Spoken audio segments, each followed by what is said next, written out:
It's the Intergalactic Soul, the Honorable Brother, the Revolutionary yourself, Darius Lockhart, and I'm here to tell you to watch Powerbombshells every Sunday at 1 p.m. Eastern on the Fight Game Media YouTube channel. That's right, every Sunday at 1 p.m., and that's on time, every time, because when we stand together, what time is it?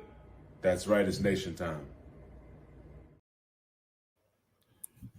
Hey everybody, welcome to episode 125 of Powerbombshells. I am Sam, that is Mel, and we are just two broads talking about the wrestling we watch and the wrestling that we attend. The wrestling we attend. I did actually get to go see, I get to go get under Timothy Thatcher's skin this weekend inadvertently on Friday. Okay, I need to know more about this. Okay, well, so people ended up there. I think the turnout was small because it was like the first time the building's been running in a while. Right. So people weren't, I'm sorry, I'm adjusting my light while I'm talking to you because it's annoying. It's fine. But all right. But so people had moved. So we get general admission because we like to stand in that building because it's a great building to like kind of wander. So we sit down and they just left the front row by the main event. So we sat down in the front row. But I mean, I would have take advantage. And I was rooting obviously for the champ of our promotion. Of course. Because, that's what you do. And so we were like, and what a spectacular job this kid did. I mean, Timothy Thatcher is the man. Like, first of all, I love that guy. Bloodsport, just us and Jeff Hawkins. Like, I was so excited. I was like, this is so amazing. $25. Awesome. Are you kidding me? Like, right.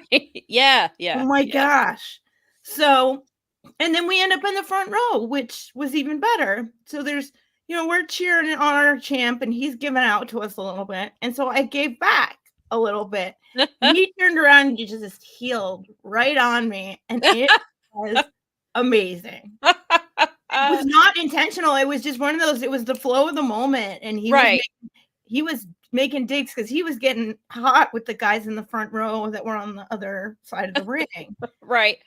But I can't remember exactly what I said. Like it's one of those things where it's like the moment is so hot. Yeah. Right. You just go with it. It was just one of those things where it was like, I just said it just right that he heard me and he turned around and was just like, and I'm like, this is awesome. That's so cool. Awesome. I continue at these shows to have these great moments. Like before we had like Saban and Shelley like brawl all over the place in our section. Yeah. Like that just happened at the first show. Of course. The second show was just great because I got to experience the entire thing because I was volunteering for the vendor. So I got to literally see like the inner workings and I got to see some people actually like choreographing, putting their matches together, talking about their matches beforehand, which was for me, I mean, as super nerd, like, you're like watching this thing happen. Like, oh my gosh. And no one else around me had any clue. I was like the only wrestling fan. Of course. Yeah. But that even makes it better though, because then you appreciate it in a way that others don't. Correct. And I'm really, really glad I've read like including the Young Bucks book. Like I'm glad I even read them recently because it makes you understand like what your boundaries are when you're just there as like doing that where it's like, I want to be an observer, but I don't want to cross the line without being invited, essentially. Right. Like that's not your territory. Stay out of there. Exactly. Like, and but I understand that from, reading the Observer, but also like just as recently as reading the Bucks, finishing their book up and them talking about it actually hung them up as talent because they, didn't understand something or slighted someone or didn't shake somebody's hand, which is like, like it's part of the, like when you arrive, you introduce yourself and shake people's hands and all of these things. And that stuff can follow them around. And it was just like, wow, this is like what's going on. So I continue this CCW, really great. And Paul put on a good show and got to see him, got to again meet the Spider. And he will be sending along his short film that Paul mentioned. Yeah, I really want to check that out. That sounds it's an 11-minute short film, but it sounds fantastic. And we had a great chat. And what a great that's what I love too, is all their talent, just like, it's that vibe again. Everybody's with everybody. We're all there for the same thing. One of the tag teams that was wrestling against Dub Club, those effing guys. And man, they're horrible heels, and we were like giving them the business, but they're really good wrestlers. And we were like, on the way out, I was just like, I hate you guys, but you freaking rock tonight. And they were like, thanks a lot, man. And it was like, it was so awesome. I'm so glad that you found a local indie that you can support. That's so cool. It's been too long. The pandemic killed our indie scene. Yeah. That scene. Right. And being back in that building I was on top of the world. Like, I'm sure. The lounge and the people there love the wrestling fans because we are respectful and we take care of our crap. And I mean, we had some questionable people in the place. Of course, they always find their way around. There were some guys that they eventually got shouted down, because it was like, everyone here was like, we're here for the show, can you like stop? But one of the talent actually gave back to the guy, and it's like, don't feed the trolls, brother. Don't feed the trolls. No. So, there's definitely a fine line some days with that. I get it. I mean, it's tough being in there and dealing with that. And it wasn't I mean, there was only a couple hundred of us in there, which is still a good show. Yeah. But, it was the first time then your voices carry and things like that. And so that you hear things when there's a smaller crowd, or depending on the acoustics of the venue and things like that, you definitely hear things differently. So I'm sure. But I'm glad that you got to go. And if you guys missed last week's show, we had Cat Daddy, who is the promoter of Mel's Indie City Wrestling, and they were on the show, or City Championship Wrestling, and they were on. He was on the show and gracious enough to give us some time last week and talk to us about some stuff. So definitely go check out last week's episode. And when you are done with this show, make sure you go follow them on YouTube, because as we have learned through ourselves and other promotions, that they have to get a certain number of followers before they can monetize it. So go help them out. And especially like we talked about last week, indie wrestling is the lifeblood of the sport, and it keeps while of course it's always great to support the big companies that come through, your local indie is the one that's what's the lifeblood of wrestling, and you need to go support it if you can. It helps them, puts money into your community on top of that, and so it's just a win-win for everybody. So we definitely are big proponents of that, just like when we were talking about libraries a few weeks ago. So support your local libraries, support your local indie. Please continue to support all of these things, as Hannah has said here, because it's just like Alshay and having you guys get your thing going again. It's so nice to have a thing going again. And those are the people, it's like one of these days, and it's happened before, and we've talked about this, one of these days you might see that guy on one of the big promotions. So. I mean, I tell you the story all the time. I paid $5 to go see Cedric Alexander at a local rec center for years, and then I got to see him go all the way to WrestleMania and wrestle Mustafa Ali for the 205 or the Cruiserweight Championship. And so you never know where. And then, I mean, the Hangman Page is another great story. He was in my local indie and now he is one of the, and he was in Bullet Club. And then there's all these wrestlers, you never know. And even if they don't make it that far, you still can see some really incredible wrestlers at your local promotion. And a lot of places will bring in people too. And so it's a good way, and it's fun. It's a good way to celebrate, to ignore reality for a few hours. Yes, that's exactly what Friday was. I mean, it was great. It was great to see all the people that I'm getting to know from there. It was great to escape. It was fun to watch people do their thing. Yeah, they do a lot of technical and hard hitting stuff, like strong style. I mean, obviously Thatcher was in the main event. There was, of course, there was some banging on. Yeah, I mean, there was no blood, but thankfully, I think that probably Paul would have, because there are a fair bit of teens and tweens and right on the cusp, 7, 8 kids in the crowd, and you want that. I mean, obviously, I'm not saying like, oh my God, the kids can't see the blood, but you want to like walk that line. Yeah, there's a line you want to walk. Yeah, and you got to figure out what it is, especially when you're running either a venue you haven't run before or in a new way, or you're trying to bring people back after. It just takes some time figuring out what works and what doesn't, and what's not want to say acceptable, but like what people will, I guess it is what people will accept and things like that. So it takes some time for sure. But I think that speaking of local wrestling and independent wrestling, we have some guests who will be joining us today. We are joined by Chris Lea, who has been on our show. I think this is his third time now, I believe. And then we are also going to be joined by Cliff Bumgardner as well. Oh, am I just bringing them in? Yeah, go ahead if you're right there.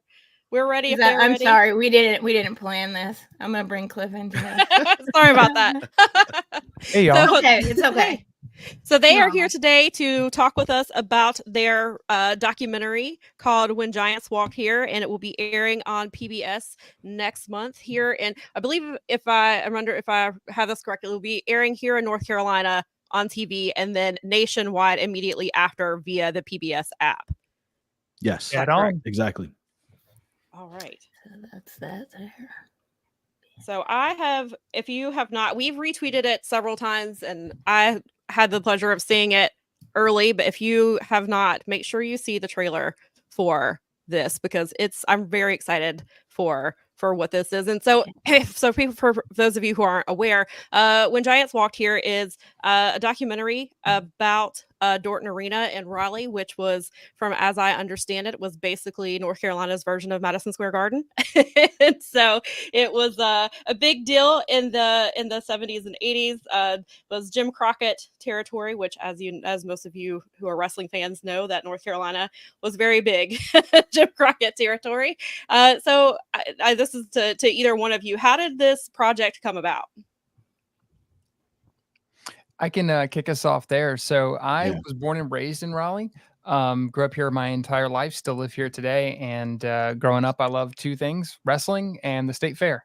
And Dorton Arena is on the state fairgrounds. For folks who don't know, it kind of welcomes you to the state fairgrounds. And it's this spaceship looking building. It's an incredible piece of architecture. Like a Pringle chip at the top. Exactly. It's like this weird Pringle chip. I have heard, I never got this confirmed. So if somebody hears me say this and I'm wrong, feel free to correct me, but that it actually was a building that inspired the construction of the Sydney Opera House. So if you have the Sydney Opera House in your head and you look at Dorton, you can actually see that. They're very similar in design. So growing up on the fairgrounds, and there was no missing this place, right? And so my dad would always tell me when I was a kid, hey, there used to be wrestling here. And when I got older, I kind of started to wonder, why is that a used to? Why did there used to be wrestling here? When I was growing up in the 90s, there wasn't wrestling in Dorton anymore. Thankfully, now it's back, and we talk about that in the film. But that's what sent me down the road. And Chris and I had very briefly crossed paths. He works at WRAL in Raleigh, also a famous station for wrestling, and we talk about that in the doc. I had briefly worked at WRAL. And even though there's like 600 employees or whatever in that company, when another wrestling fan starts, people let you know. And so, knowing that Chris used to be a wrestler and used to be a fan, people, were always telling us we had to meet, but it was early pandemic days and that didn't happen. And I reached out to him early on when I first had this idea and said, I think this is going to be like a 10-minute thing for YouTube. That was almost 3 years ago, and it's a feature-length film on PBS. So don't believe me is what we learned around in the process. But that's how Chris and I kind of got started, and he can pick up the tale from there if he wants. Yeah, and from my perspective, it was like a godsend in a way. Like, when I first started the process of getting hired at WRAL, I was talking with them in the fall of 2019, and this goes back to some advice I got from somebody who I know who works at CNN. I was at NABJ, the conference in Detroit in 2018, and went out to lunch with somebody who worked at CNN. And they said they found out through talking with me, I used to be a professional wrestler. They asked me why I didn't put that on my resume. And I was like, I don't think it has anything to do with TV. And she was like, no, it has everything to do with it. It's a part of your background, and it's a part of how you can help present. I guarantee you it's going to help you get inside of doors. So I put that on my resume. When I first applied for the position at WRL, I applied and then sent the news director an email telling him I applied. I literally got an email back within 10 minutes asking if I could talk on the phone with him the next week. And when we did, he scheduled a 15-minute phone interview. The first, 15, 20 minutes of that, we were talking about wrestling because wrestling used to be, recorded there at the inside of the studios where I do sports every day at WRL. And, he was just excited that a former wrestler had a possibility of working at WRL, a place that had such a long history.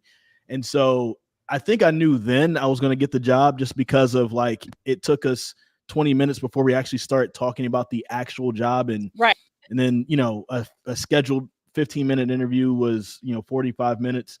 And so knowing WRL had a documentary unit, I said, I want to learn documentaries and I'm going to do a wrestling documentary when I'm there. Got there, figured out that all the, archives is what WWE owns. So it's not that easy to do it. Of course. And so there's nothing that's there. And then, pandemic comes. We, of course, didn't expect that. I started the week before the pandemic started at WRL, March 4th, 2020. So then, once I'm sitting there by myself for a long time and I get this email with not a lot going on. So I'm like, hell yeah, I'm doing this.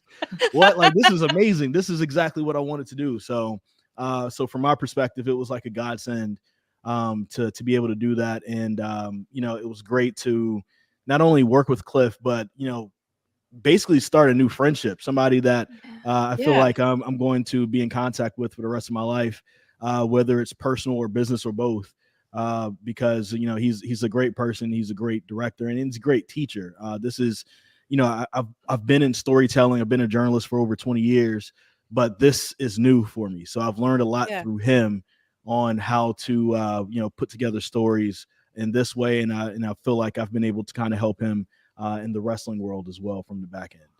That's so cool. I love how that came out. And so how do you go from a 10-minute YouTube video to a feature-length film on PBS? What led to that process of it becoming what it is now? Can I say, by the way, I never believed him when he said that. I was like, this is going to be longer than 10 minutes. It's wrestling. I'll let you go. Once you start down the click hole of whatever it is, it's because now you're in a specific thing. I mean, you guys must have spent tons of time on the research and having to figure out oh no, they can't keep that there. That's there. Like you said, WWE owns the rights to all this stuff. So we're going to have to work around that giant annoyance of not being able to show footage that's important to wrestling. And then Sam and I are always talking about the friendships and the community and how wrestling brings people together because we have this weird nerdy thing that we all love. And so that makes it better because it's going to have that authenticity of you guys are interested and you're learning about something that absolutely. And again, being in your actual backyard, for you sure. can go to the place, you can take pictures, you can look around, you can. I love state fair. I am all about Ren Fair, State Fair, wrestling. It's all my. I am a carny. I love the carnival. I love it. I'm happy to admit it. I'm I try to be a respectful carny, but in my heart, it's what I do. And it's fun. It's entertaining. The interesting thing about Dorton specifically that made it challenging and was kind of part of that, to your question, Sam, about, how does it keep getting bigger as it goes? Part of it was, unlike Greensboro Coliseum, unlike, the Bojangles Arena, as it's now called in Charlotte, or some of those places, there weren't a lot of televised or recorded events in Dorton. So when you there are a few things. There's a Great American Bash tour that's pretty famous from Dorton from '86 and a couple of things like that. But for the most part, this was the weekly, house show as we think of it now. But back in the day, that was the show, right? Mm-hmm. And so you start to look at it and there's not a lot to find because this was just every week. People weren't, now we're so good about recording history and knowing that people are going to care about this. Back then, this was just their job. This was just what they did, and it's what people did. So there wasn't a lot documented.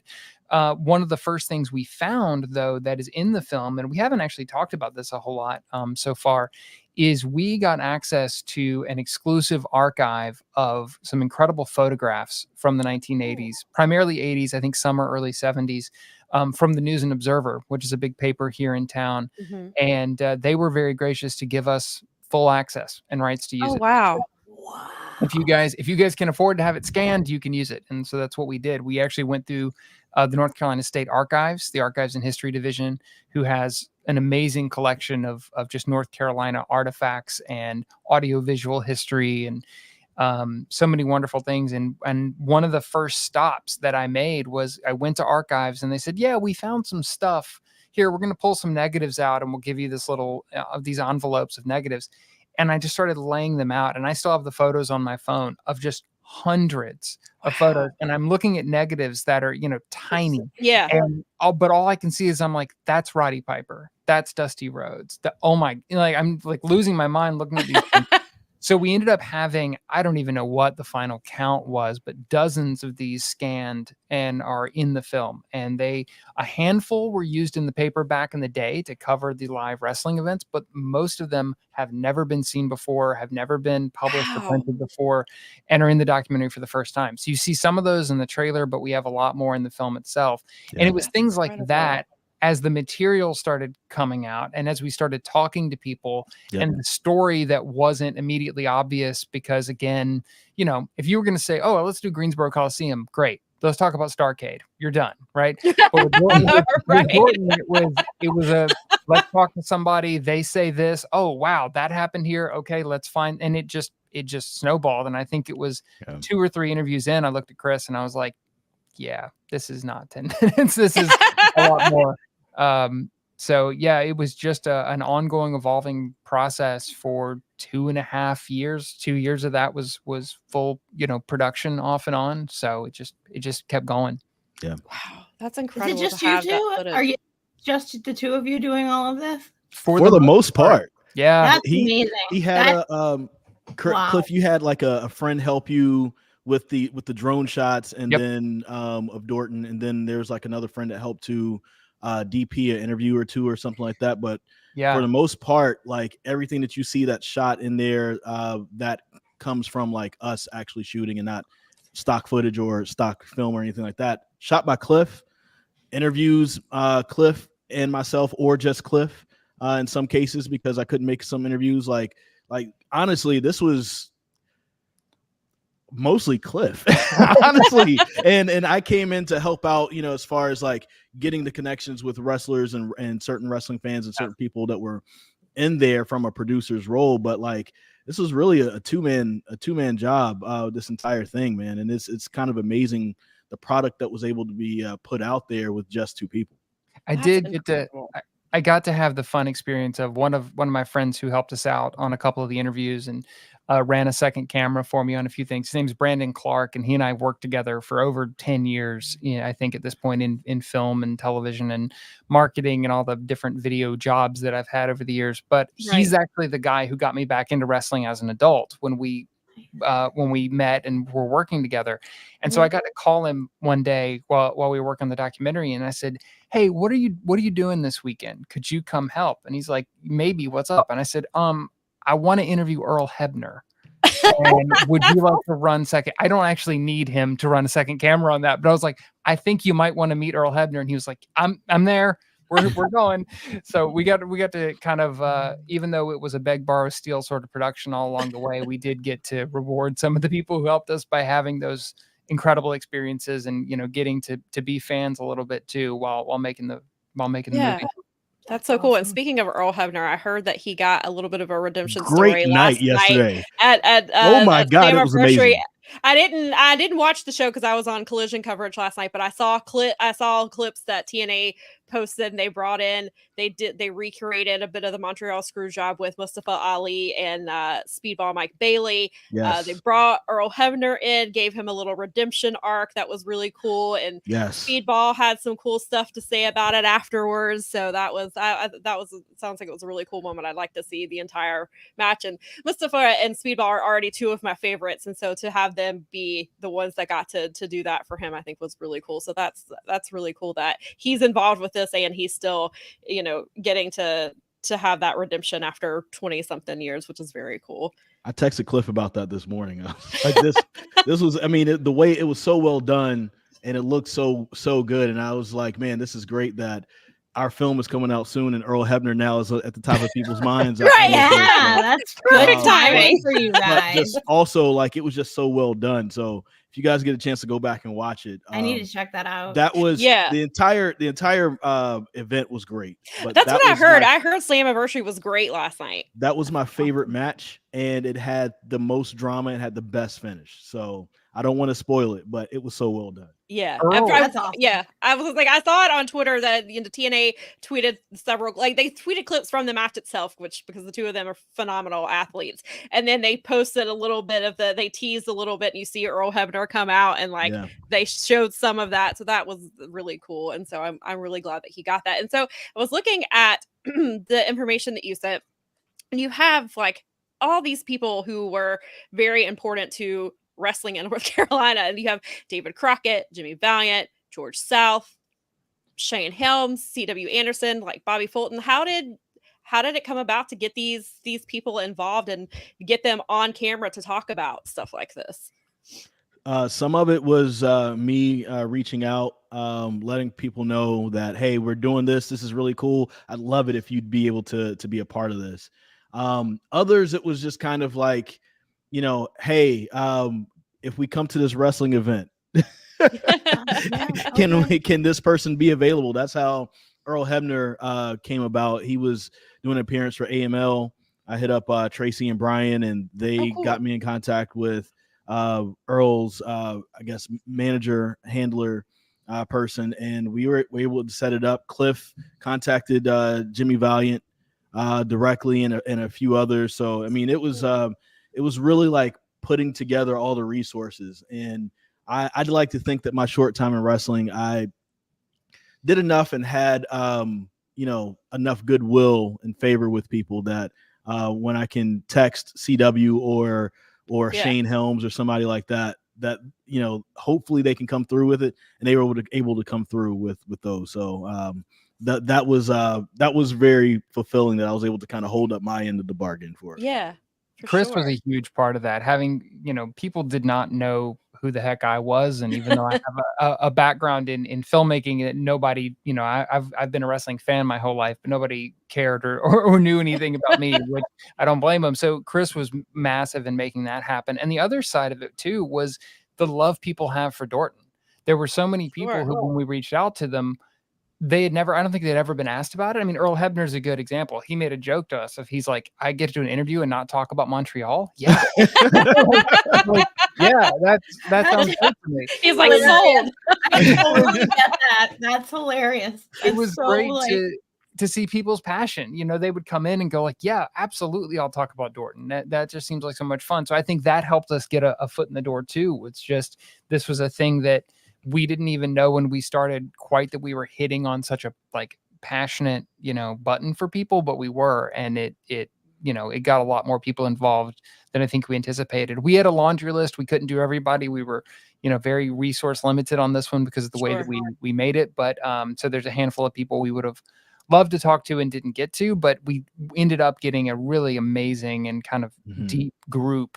Also on the fan side, John Hitchcock, who folks may know from Front Row Section D, which is his book. And also just if you've seen a show from Greensboro in the 80s and you see signs in the crowd, that was him and his friends, were some of the early sign people. Tom Sorensen, who was the Charlotte Observer wrestling beat guy. You go back through the archives, every article is Tom Sorensen. Yes.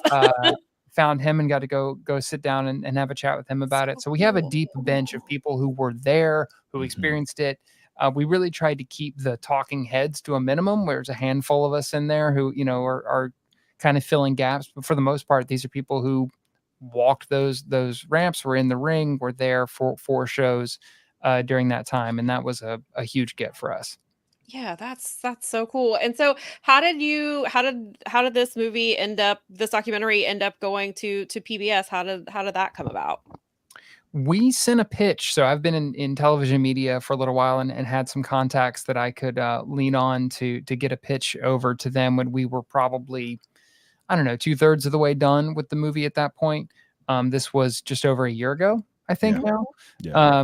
And we really didn't know what to anticipate. And they called us pretty quickly and said, "Hey, we like this." And we said, "We're surprised that you're interested in a wrestling movie." And they said, "We are too." But I think what they grabbed onto was, and I have to say, PBS North Carolina has been an incredible partner all the way through.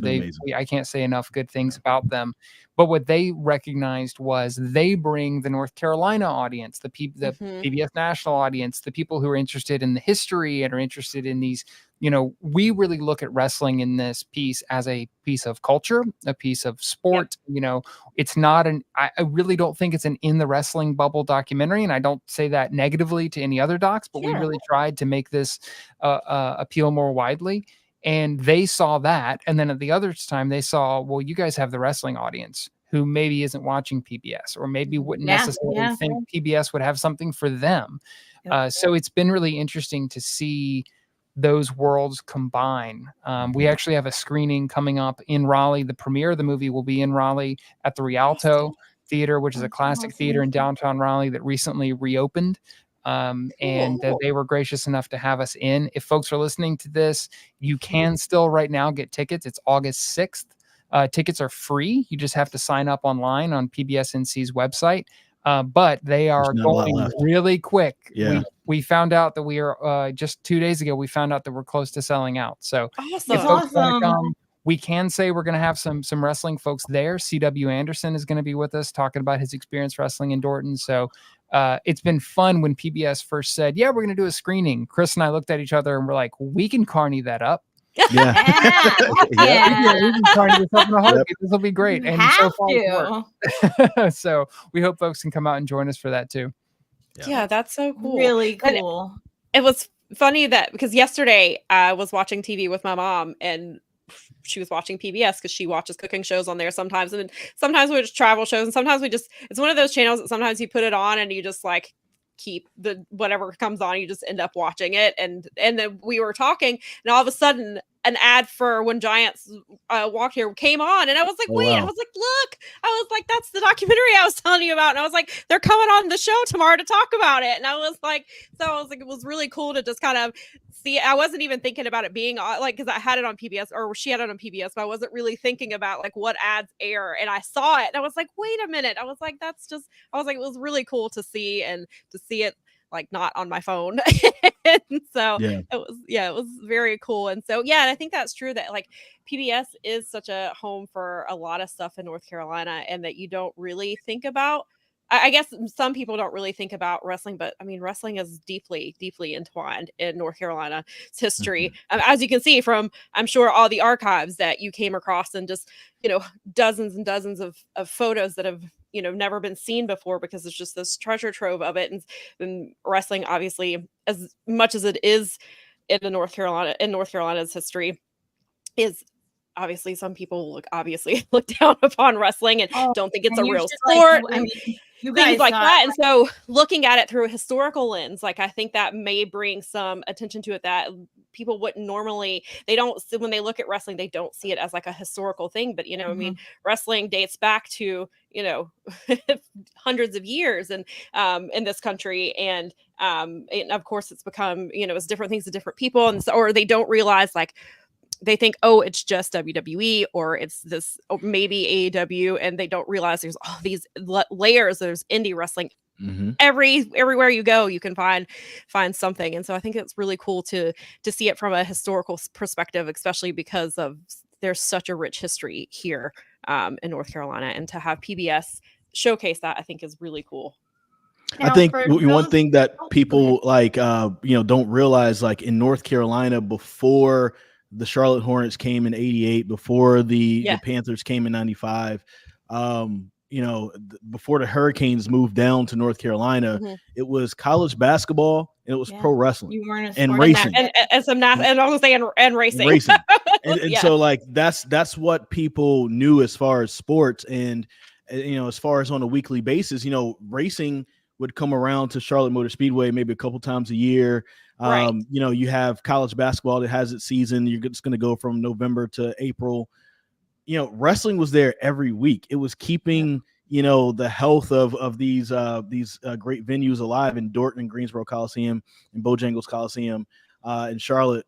It was just one of those things where John Hitchcock that we referred to earlier called it a religion. And that's a great way to kind of think about it and sum it up, because it was like that. People came to wrestling on a weekly basis to see their guys, to see their friends in the crowd. I mean, much like it is for indie wrestling now, Sam, that you have friends, that you have met at wrestling shows that you get a chance to see every month or 2 months or whenever. This was on a weekly basis in the 80s without social media, so no, that's totally true. We were actually hoping people came together for it. Yeah, we were hoping even Friday when we did one of our old venues open back up and they started running wrestling back in a venue that with pre-pandemic was an incredibly popular space for it. And we were hoping that we would see those people, because you don't really it's weird. It's like your summer camp friends, or you don't keep contact with them per se. And it is easier, but you still don't think about it. But then when you see each other, it's like, and you all get together and you do the thing, and because it's sports and having that section. What's interesting for me, and I have a question that this will kind of transition to, but I live in a territory that was really popular at the same time as, because I'm out of Detroit, and Brian Solomon wrote that Chic book, and that book was very much like what you're talking about. The history of Detroit wrestling was in that. And they were running Cobo Hall and the Julius Arena every single week, and people were going there every single week.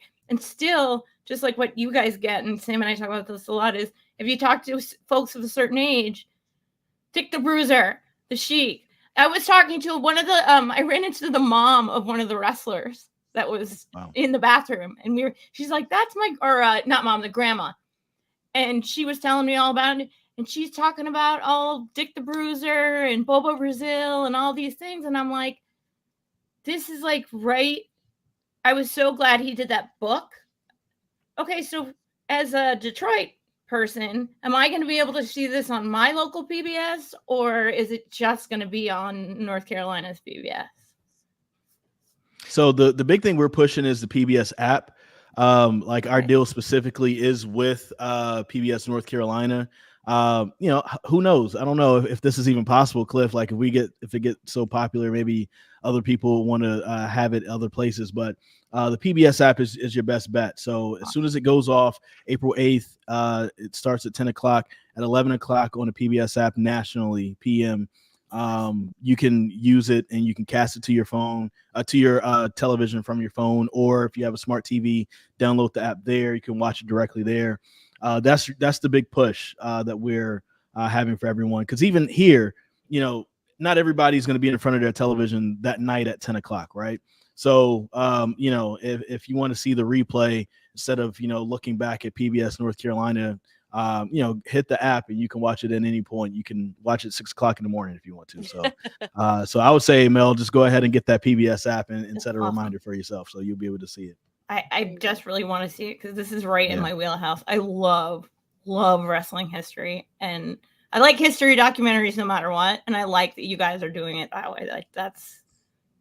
This is my jam. and just a different voice too, right? Because a lot of the documentaries have the WWE slant, which there's nothing wrong with that, but also if you win the war, you could tell the story the way you want to tell it, right? So there's certain details that can kind of get left out. And then you have Vice, who does a great job with theirs, but it's always about the dark things about wrestling, the bad things in the background. This opens up an avenue for new voices to tell wrestling stories that isn't always about the drugs. Isn't always about the negative things or who felt like they were screwed over or anything like that. This is about the culture. This is about how wrestling was a huge part of people's lives and how it's a huge part of a community as well. So hopefully this is the beginning of of more wrestling projects for myself and Cliff, and maybe even for other people if they're inspired to do so through this film. Yeah. I think to the point that was made earlier about, wrestling as a sport and wrestling as North Carolina history, at the same time as I was working on this for my day job in film and video, I was also working on something about NASCAR in North Carolina history, which is not my thing, but it was something I was doing for work. Yeah. And I was going all over the state at the same time that I was going everywhere shooting for this. I was going all over the state, going to Hall of Fames and sports Hall of Fames and sports museums and all these things, looking at all this NASCAR stuff. And every time I would go in one, because this was so in my head, I would look around and look at the back corner and try to find is there any wrestling stuff referenced anywhere? And there was nothing. Yeah. And I honestly got kind of angry about that because I was looking at this and going, okay, if you don't like wrestling, I can understand it's not for everybody. I don't like NASCAR. I get it, right? If you don't think wrestling is a sport, fine. We talk about the entertainment history in North Carolina all the time. We talk about Wilmington, what used to be called Wilmingwood, the amazing history of film and television that's been done here. Obviously, that plays into my career, and I've been very grateful for that. So fine, if you want to look at wrestling as a sport, we should honor it that way. If you want to look at it as entertainment, we should honor it that way. But we shouldn't ignore what it meant to people here, what it meant to business here, the millions and millions of dollars that it brought into the state. Yeah. Having Crockett Promotions based here and their incredible success throughout the 80s. And just the downstream effects of when you have a show drawing thousands of people every Tuesday night in one building for 30 years. Yeah. That has a massive impact on a community, on a culture. So many of the people that are, household names to this day in wrestling, people like Bob Caudle were local broadcasters in North Carolina. Yeah. The wrestling supported our local communities and our local community supported national wrestling. And so I feel like we need to acknowledge that and we need to honor that. And hopefully, like Chris said, looking at wrestling this way is a way into doing that. I'm really interested in, I've said before, looking at wrestling the way that Ken Burns looks at baseball. Yes. Right. Yeah. I'm not a baseball fan, but that's amazing and riveting. That's a great documentary. It's just a good documentary. Exactly. A good documentary is a good documentary. It doesn't matter what it's about. A good story is a good story. And that's the thing with this, back to the original question about why did it get so much bigger? We found that there was a story. There's a story of a family. There's a story in, through the people who are promoting here. There's a story of a community. And there's really a story ultimately about what happens when you lose that. Because after 1993, for over 20 years, there was no wrestling in Dorton, which also meant there was very little wrestling in Eastern North Carolina. Because, when I was a kid, WWE would come here once a year. Maybe they would come to PNC Arena. So, you lost this huge chunk. What happens during that time? What does that mean to people? How do people feel about that? And then what brings it back? Because now we're fortunate enough that there's a wrestling show or two in Dorton pretty much every year now. They're not as big as they used to be. They're indie shows from various promotions that are drawing anywhere from a few hundred to 1,000 people, but it's coming back. We hope that the documentary can support that as well.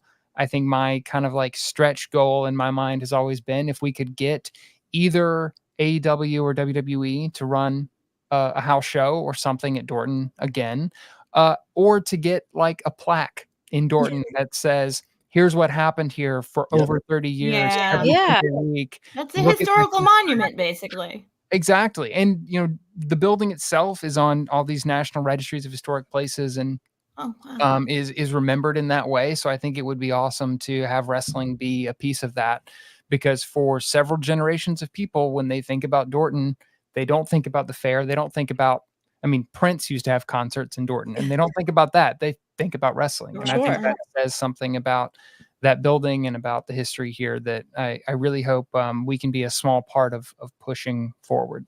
And that's another thing about this documentary too. We do have a section in there where we are talking about the history of the building, why it came about, why this building was important for Raleigh post World War II, and what it signified about Raleigh's growth as a city. And then also why it is an innovative building in just the way it was built, and how it kind of is a part of this architecture, of the future, as far as like when it was looked at in the 1950s. So, I think if you're not a wrestling fan, you'll come away with an appreciation after watching the film. If you are a wrestling fan, you're going to learn some stuff that you probably have never known, and also get a chance to take a look back at what was going on during that time. I think with the time that we had, I think we did a good job of kind of keeping everything very well rounded. It's not too deep of a wrestling cut to where non-wrestling fans can't enjoy it. You can show it to your friends and family that aren't wrestling fans, and I think they'll enjoy it. But then as a wrestling fan, I think you'll also enjoy it for the history and the things that we bring forth in the film. You just made me realize, Chris, we haven't had a lot of wrestling people who've actually seen it yet. So like a lot of our feedback and response has been from people who don't know anything about wrestling, because That's true. If we could get that audience, we've got the people who are in the know. But as soon as you said that, I was like, oh, right. Actually, this is going to be interesting for the wrestling community to see too. Yeah, definitely. Yeah, because we got to, and so I was at Ashe when we got to see the trailer air, and so that was really cool to be able to have that within a wrestling show, which is also, it's local, it's independent, it's it's a fairly new company, and we're there all to support it, and then we can see this as well, and that's just a reminder of all the history, and especially because like Ashe's first show obviously ran at the Grady Cole Center, which has a ton of history in wrestling in Charlotte and in North Carolina in general. And so just to kind of have that like full circle, like you realize like, see, we go to wrestling is for fun and event, because we enjoy the sport and it's entertainment and things like that. But then sometimes you forget like there's all this actual history that we're a part of, just because it's something that brings our very niche community together. And so that was a really cool thing. And you mentioned that Dorton is running some wrestling shows, now. What else are they? Do they run events frequently just in general, or is it still just like where they run the fair and then a couple wrestling shows a year, or what are they kind of doing now? There's probably one or two things there a month. I know that it's certainly not run as often as it used to be, because we have PNC or you have Carter Finley, so concerts and stuff go to other places. But there's still a handful of things there every year. I think now for the state fair, it's where all of the local North Carolina food is. So they're actually using it. It used to just be the concert place, every night there'd be one thing in there, but now that's used the whole run of the show. And then there's still, as far as like live entertainment, I think they still do the Carolina Roller Derby there, which is awesome. I think that's there probably more frequently than anything, I would guess. And a handful of different types of shows over the years, and or over the course of the year, tractor pulls, all that kind of stuff that's done there, because it was originally built to be a cattle pavilion. It was sort of ahead of its time in having a live event space, which is why one of the reasons it's harder for big wrestling companies to run there is it isn't set up for the kind of modern, especially TV. It has huge windows. It's impossible to light. There's no air condition to this day. There's no air conditioning. Oh, wow. That's fantastic. That's in North Carolina. Wonderful. I know, right in the middle of summer. Fantastic. There was actually, that's lovely. Actually, that's impressive that people would go every week knowing full well. And I have a friend like his OTT over in Ireland, and they had an old venue that they finally had to, the building essentially got like condemned and went away, but it was the same way. And he talked about like that like soupy gross feeling when it's everybody in the building, and how you just somehow, it's like you'll even endure those conditions. That's how much fun and how much camaraderie and how cool the wrestling is. Like you're just like, I am in the grossest situation and having the best time ever. Before we landed at the Rialto, there was talk very briefly of doing the premiere actually in Dorton. PBS was like, we'll see if we can get Dorton and put up a screen and whatever. And then I think someone on the events team actually watched the movie, because we were finishing it at the same time. And they went, oh, wait, there's no air condition. this is going to be August. No. That's late summer. That's the hottest part of the summer.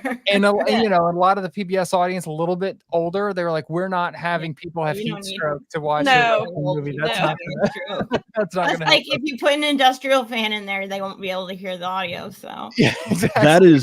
That is also covered in the film as well, as far as like the folks who were there, who were part of the matches, who were in the ring, talking about that and what that did in the shows and how that changed things for them. So that's something. And here's one thing, we haven't said this and to any other podcast, but I want to put this out here, but not as a way of disrespect, but just as a real story.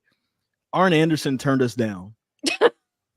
But the reason why he turned us down is because he said, I have nothing good to say about that building. I hated that building because I sweat so much in there. It was so hot.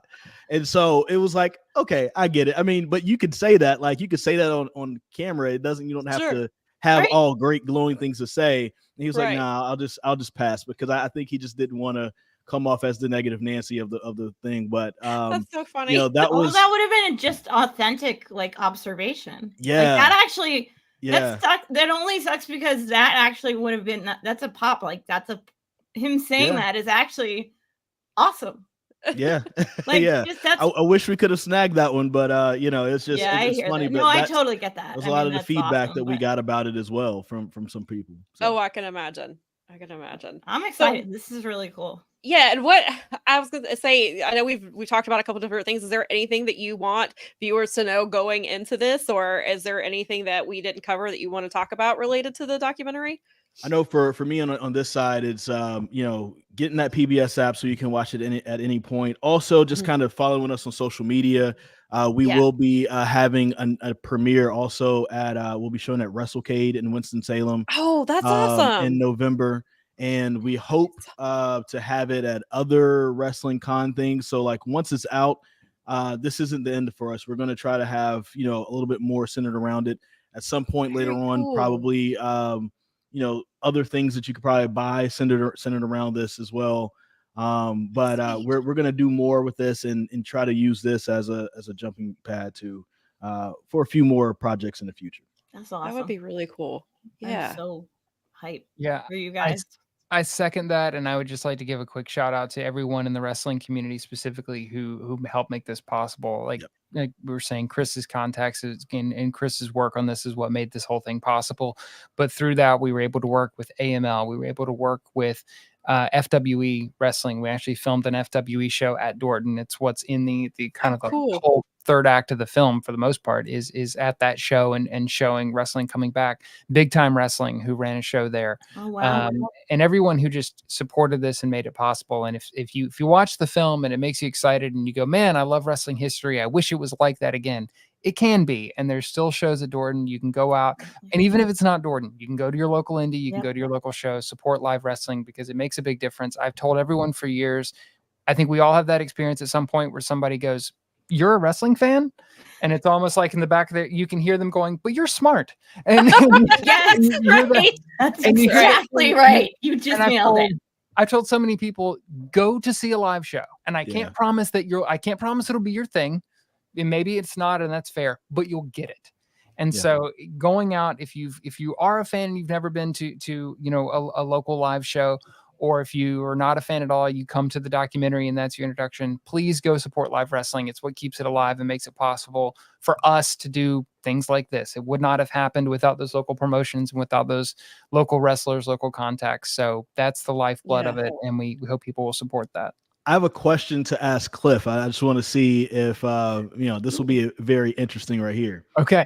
So for Cliff, when I let you know Shane Helms is down, but he has to meet us at your place, and he rings the doorbell, and Shane Helms comes to your doorbell, your front door, to film a documentary interview at your place, and it's your first time meeting him.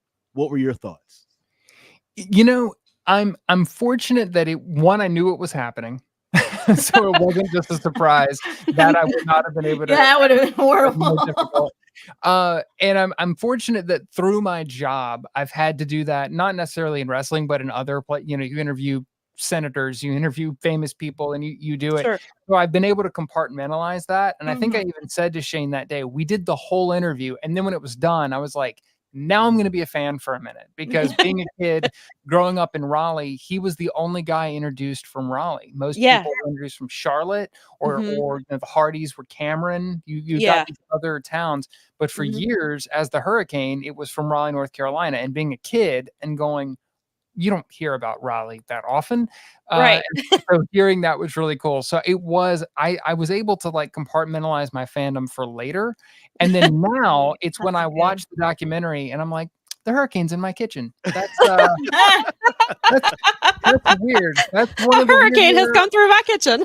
That's one of the weirder things I've done. And he even like made it like during the interview, and it's in the film, he like referenced his own slogan and made a joke out of it. He said "stand back" at one point, and then like looked at himself like, did I just say that? Wow. I'm like, all right, that's part of my life now. That's weird. That's so surreal and so That's awesome. So cool. It was great. He was great to us. I mean, he's actively with WWE and right. So that I can always present challenges for stuff to do, sure. but it meant enough to him that he wanted to come and do it. And, obviously his relationship with Chris was a big part of that too. So he was awesome to us and very appreciative so cool. For him sharing the whole modern part of the story, which is this whole other side of it that I don't think people have ever heard about the revival of Dorton. So that was a thing that he and CW specifically were our gateway into. So that was awesome. Those guys grew up watching wrestling there. And when they thought about performing in front of big crowds, that's the arena they thought of. And so they finally got a chance to make their dream come true. And we put that in the documentary as well. The reason I wanted to ask that and put that out there is because I know, like, from a wrestling perspective, the first time I shared a locker room with him, and just having him compliment me on something, which is huge. It's like, what? Like, get out of here. Like, I've been watching you since WCW, man. When I was a little kid, three count days. Like, come on, Sugar Shane, right? Me on something. Yeah, Sugar Shane. That must have felt awesome. Yeah, that's like so crazy. Cool. I mean, I love it. I did. So cool. I love that you got to like have both experiences. Yeah. One of the other weird experiences, and this is not a person who's in the movie, so I don't know, another time we'll get to talk about this. We were at an AML show. We didn't even film at this particular show. We had gone to just, keep relationships and meet people and also just see the show. And this was when Adam Shearer, Braun Strowman, was back on the indies for a little while before he went back to WWE. Right. And he was on that show. And afterwards, we went into the locker room just to say thank you to a few people and meet a few people. And we're standing in the doorway, and he walked past us, and it was like you were standing under a bridge. I have never seen a human that large in my life. And I definitely had that feel. I was standing there, I was like, I don't belong here. I am the camera guy. I am the filmmaker. This is not my environment. These are very large people, and they're all incredibly nice, but I should be out there. I understand the pecking order here. Right. That's so funny. Oh, that's so cool. That's amazing. Like, I really appreciate you guys sharing your story, because obviously as a fan, that's stuff that like is interesting too. Yeah. Right. Just to hear about other wrestling fan stories and stuff, because we all have our moments where we're like, something like that. Tommaso Ciampa, we saw him at that hall one day. He walked by my husband and said, nice beard. And my husband is bearded. And we realized, both of us, because we both said thank you, because he gets complimented often, and I'm just used to, because I know he works on it. And then we realized Tommaso Ciampa had just complimented his beard, and it was like, oh. He took a picture. They took a picture together, and it's hilarious because it's like the two bearded guys, and then someone later in another show said, "Has anyone ever told you you look like Tommaso Ciampa?" And it was just like, before this, the closest I had come as a fan and meeting people, I ran into Kevin Owens, Liv Morgan, and Sarah Logan in a Sheetz. Oh, that's hilarious. You don't expect. You walk into a Sheetz, and they're all standing in there. And we were, obviously we were cool. We weren't going to ask people for pictures or bug them because they're trying to get on the road. So as we were leaving, we were just like, hey, you guys like have safe travels or whatever. And I never forgot Kevin Owens held the door for us because I think he was like, oh, they're cool. Yeah. I'm not going to stand the door in their faces. It ruined his heat with me because every time he's on TV now, I'm like, he held a door for me. That guy's not so bad. He's not a bad guy. That heel holds doors open. Yeah, exactly. How bad can you really be? I told a heel tag team today or yesterday or whatever day. I said, you guys suck, but you wrestle awesome. And they were like, yeah, thanks. Yeah, it's just great. It's like you said, when they figure out though that you speak the language, as it were, you understand whether it's like, again, like, because yes, we are the nerds that are like wandering around observing, but at the same time, it's like they realize, oh, this person understands what's happening. So yeah, and wrestling's not, I mean, even as big as WWE is now, it's still funny how small the wrestling world actually is. I have to, Sam and I are constantly reminding people that as much as we live in this bubble, it's not that big a deal to people. Yeah. And just, how accessible oftentimes like wrestlers in the wrestling community is. Like I said, as somebody from the, coming from the outside, I was able to enter it from a place of respect, which I think is really important, but it was also just very surprising how welcoming people were to go, oh, okay, you're interested in this, historically or whatever else. And we're going to open doors. And that, they were very, very good to us. It was surprising, wrestling notoriously is a business full of workers, thieves, and carnies, and yet they were the nicest people in the world to us the whole time through. We had a harder time dealing with, Dorton Arena. Parties. Dorton Arena. That's a long story for another day. But, Dorton Arena's the hill here. So, I think it's smart because you guys are younger people that are interested in keeping the history alive. They should be talking to you. This kind of thing needs to be made because otherwise it just goes what? Yeah. And we're talking about something that's been ingrained in American society for over 100 years. Mm-hmm. I think Brian Solomon and I were going back and he nailed it back to like 112. And it's like, whoa.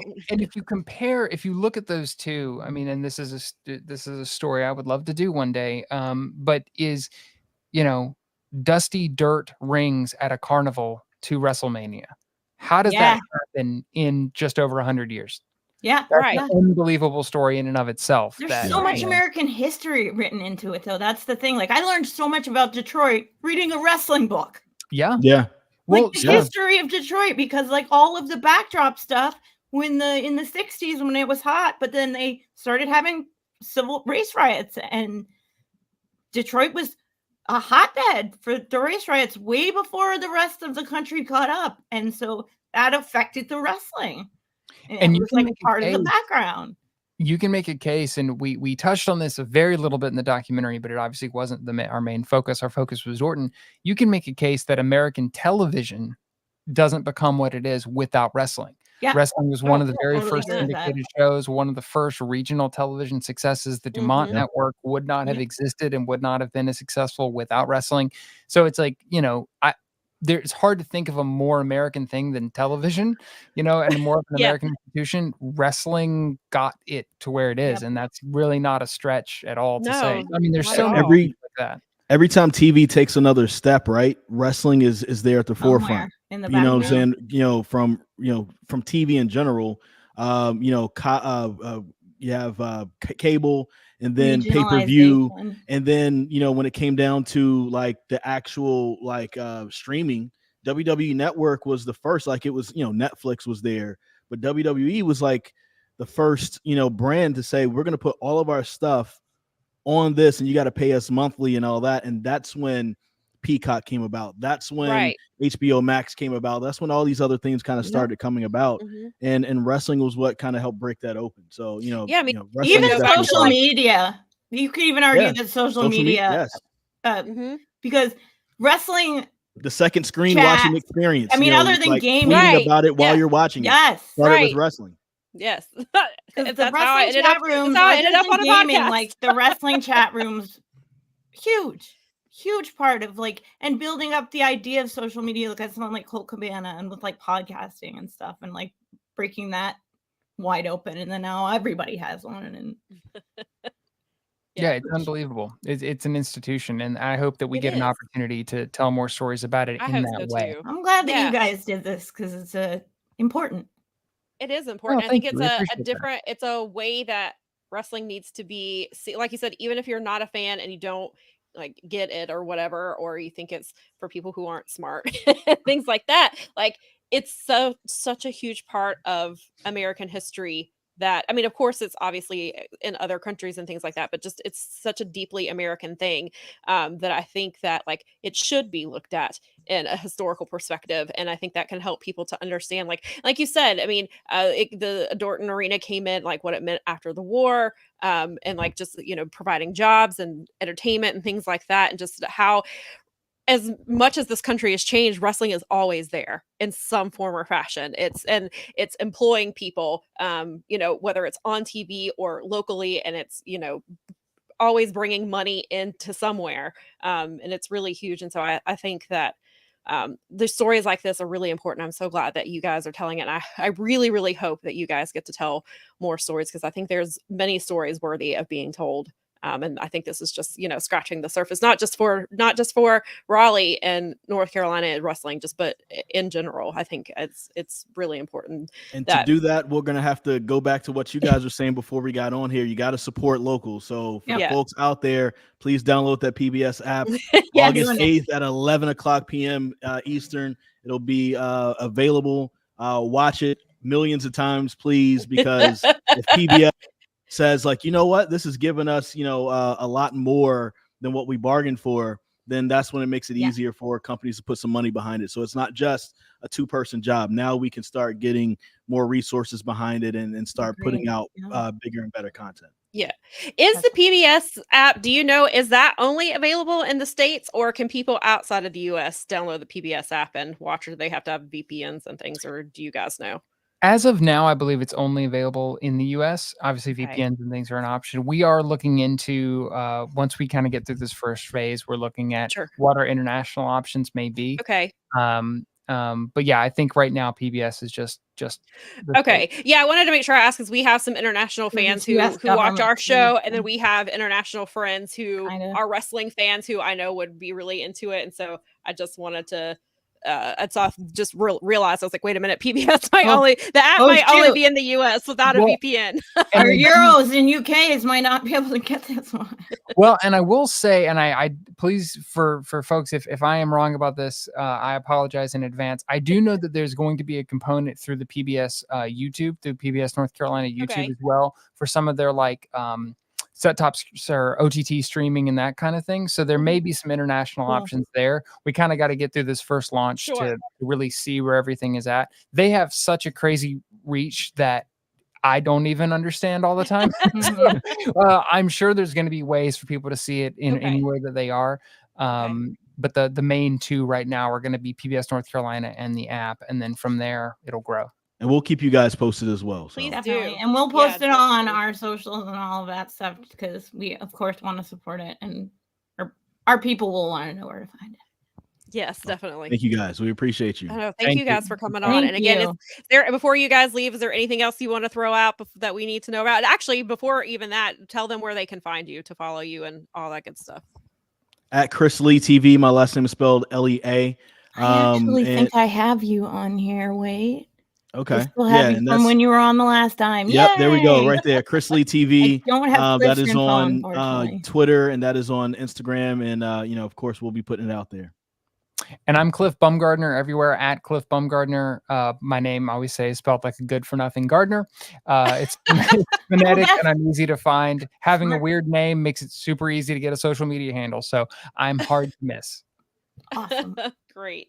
And then I know that I've seen that the at my PBS NC, I think, I saw that their Twitter hasn't been active since like 2023, but I think their Instagram is active. Maybe. Yes, their Instagram is active. I think PBS as an institution left after they were labeled state media. Yeah. I don't blame them for being gone. That's what I figured when I was looking at it, and I was like, I looked at the date, and I was like, oh, okay, never mind. I understand now. I get it. I wonder what happened about that time. Yeah, something just made a lot of media just disappear from this app. I wonder what it could be. But yeah, so we appreciate it. And again, we can't say this enough. Make sure that you download the PBS app so that you are good to go on August the 8th. If you're here in North Carolina, it airs at 10 p.m. Eastern time. And if you are, yes, right there. We'll and make sure we share it on all. If you're not in, if you're outside of North Carolina, make sure, or even if you're in North Carolina, download the app too. But make sure you download it and watch it. It'll be available after 11 p.m. Eastern nationwide for everybody. It's called When Giants Walked Here, and we will definitely remind you as it gets closer. Darius Lockhart making a run in on this podcast right there. That seems to be on brand. Yeah, exactly. Darius has been on the show a couple of times, and he's been here with Chris, and then he probably wants to remind you, Darius, that there's an Ashe show this Friday. It is the block party. It's the first ever time that they're doing a block party. And so it sounds like it's going to be a ton of fun. And then they've got Paris's Bumping coming up next month, and then another show in September, which we'll talk about all of those. Yeah. Thank you guys so much for having us on. Thank you so much. Thank you for your time. We can't wait to see the documentary. Awesome. Thanks, Thank you guys. Have a great weekend. Y'all too. Thank you. Oh man, that was great. Oh, it pulled both. Perfect. Hey, I am going to close my camera for a second. Okay. So you're going to be talking to the Fight Game avatar for a second. Not a problem.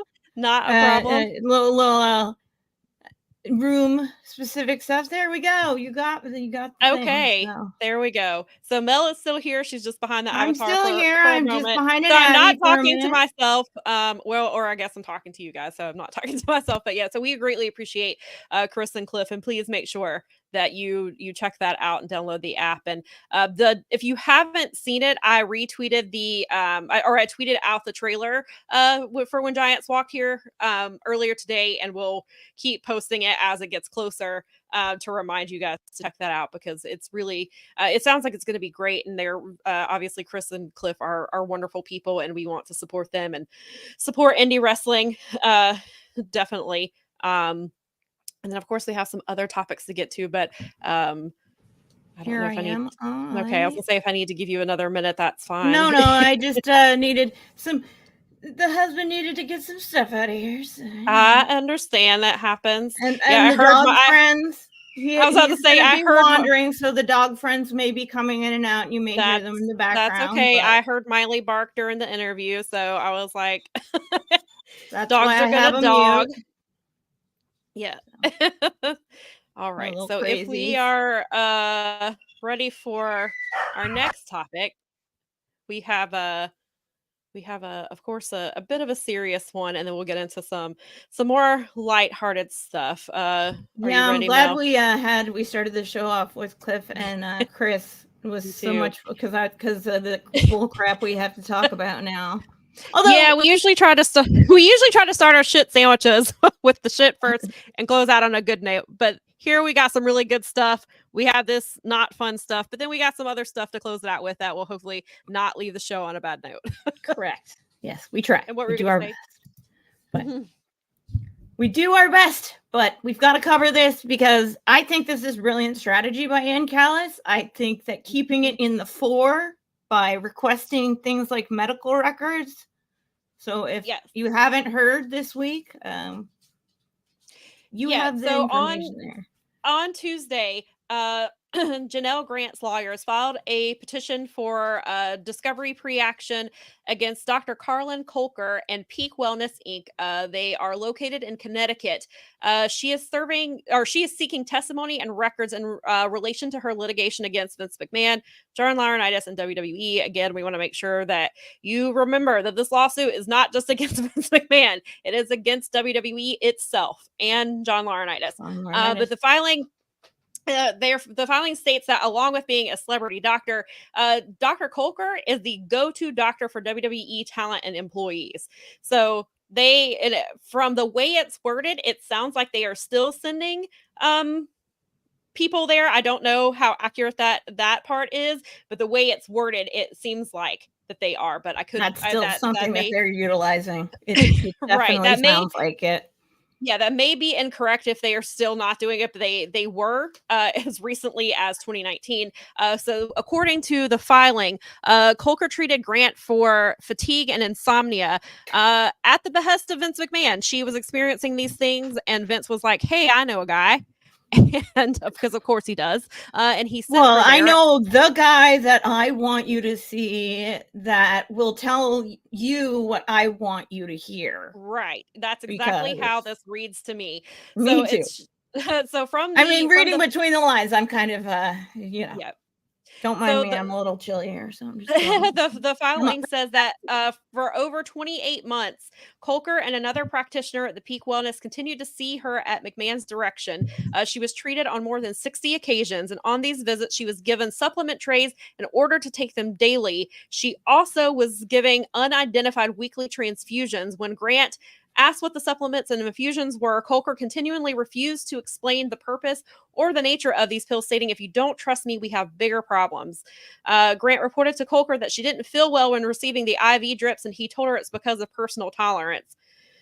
So again, we don't know what she was being given. And she was being given things at the behest of Vince McMahon. She was seeing Vince McMahon, or she was seeing Dr. Kolker specifically. Yeah, but because Vince McMahon, he was nothing more than a proxy. Right. According to this lawsuit, this is what, or to this filing, that this is what Janel is alleging, and it says over the course of the visit, Grant was only provided with incomplete and inaccurate paper records, and she has not been allowed to access her digital medical records. So she does that, so she can't find out from her medical records what they were giving her, how much they were giving her, how often, were they switching it up and mixing it up with other things in between. Like, she does none of that stuff. So this is why she has filed this information, because she deserves to know what was being put in her body. And it says that in the lawsuit that this entire thing is within the original filing of the lawsuit, where the doctor is implicated for all of these things that they are bringing back to the forefront, which I think is, again, brilliant. They know that the case is stayed, and people were like, "The case is stayed, you can't do that." Yeah, yes, you can.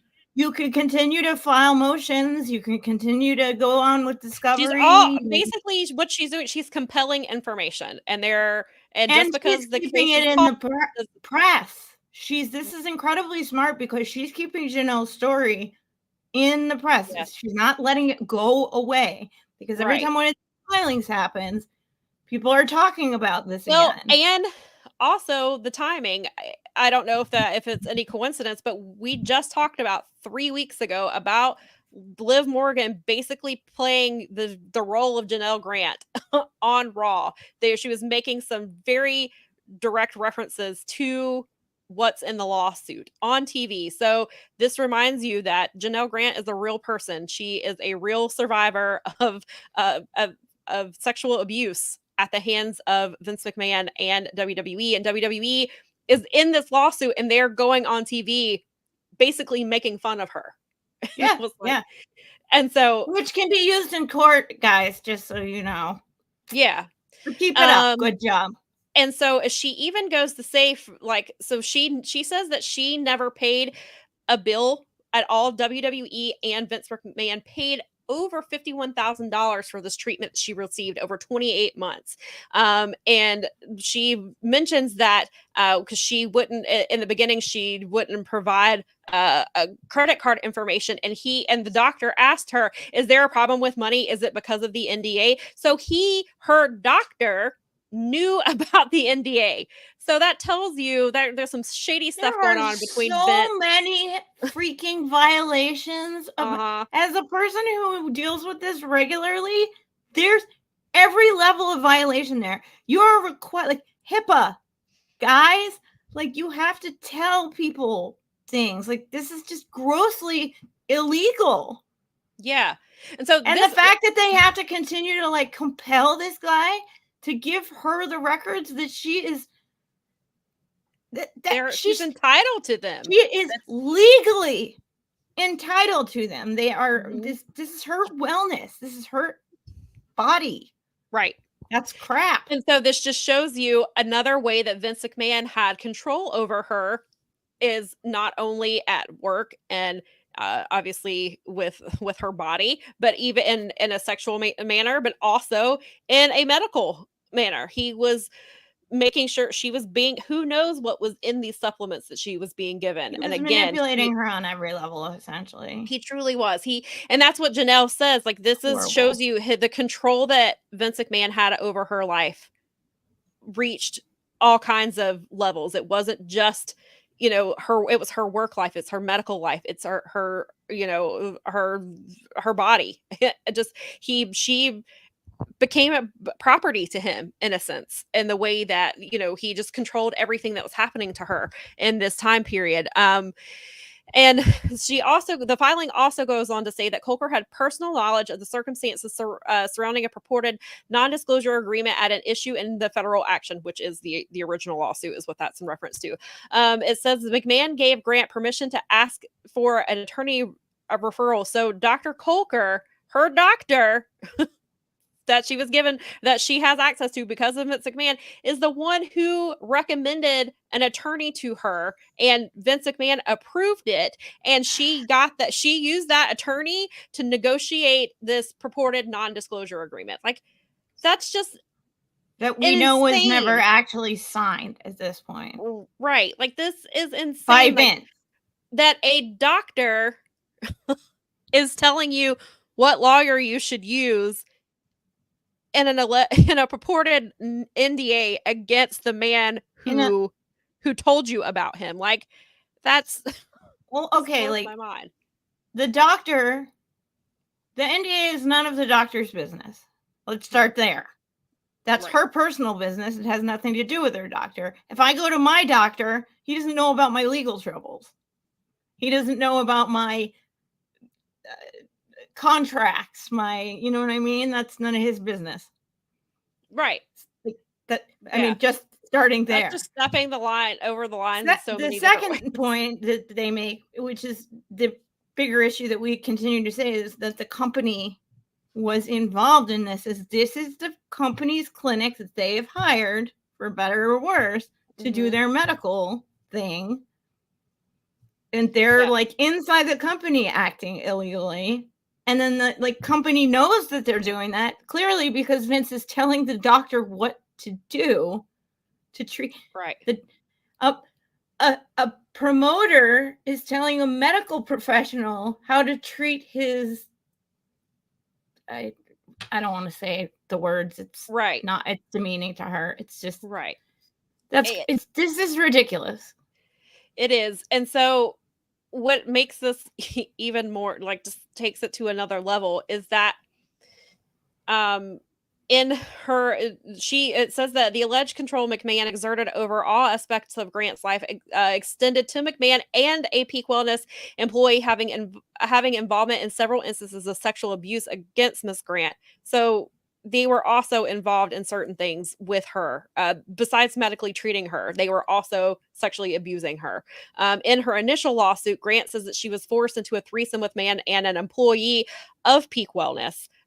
This is not to be confused with the other threesome that she was forced into with Vince McMahon and John Laurenitis. This is a separate issue. They are trying to get, I believe, Brandon Thurston and John Pollock were trying to get confirmation if this was there's a very specific situation that is mentioned in the lawsuit. It's one of the most egregious thing. I mean, the whole thing is egregious, but this act that she mentions in her initial lawsuit is one of the most egregious, disgusting things that could happen to a human being. And they're trying to get confirmation if this is the same person.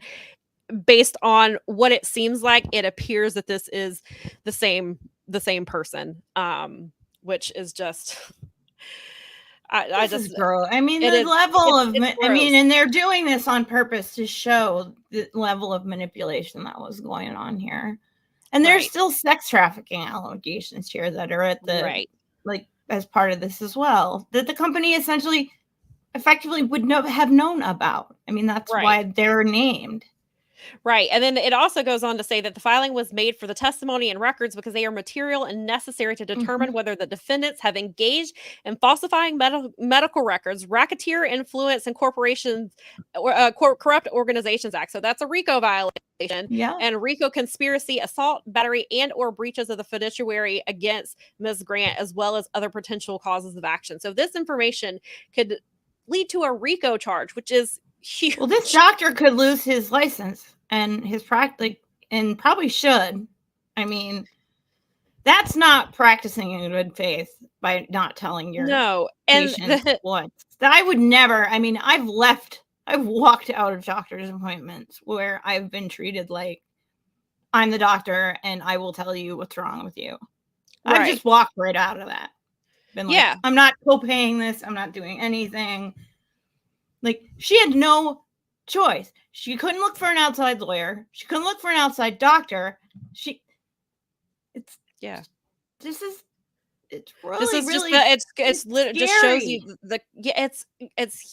terrifying that somebody exerted this much control over another human being. And of course this happens all the time, but like it's just inside a corporation. This is a publicly traded corporation. Right. Yeah. And at the end of the day, you need to act in the best interest of the shareholders. How is any of this? I don't want you get that stock out of my Precon portfolio right now. Yeah.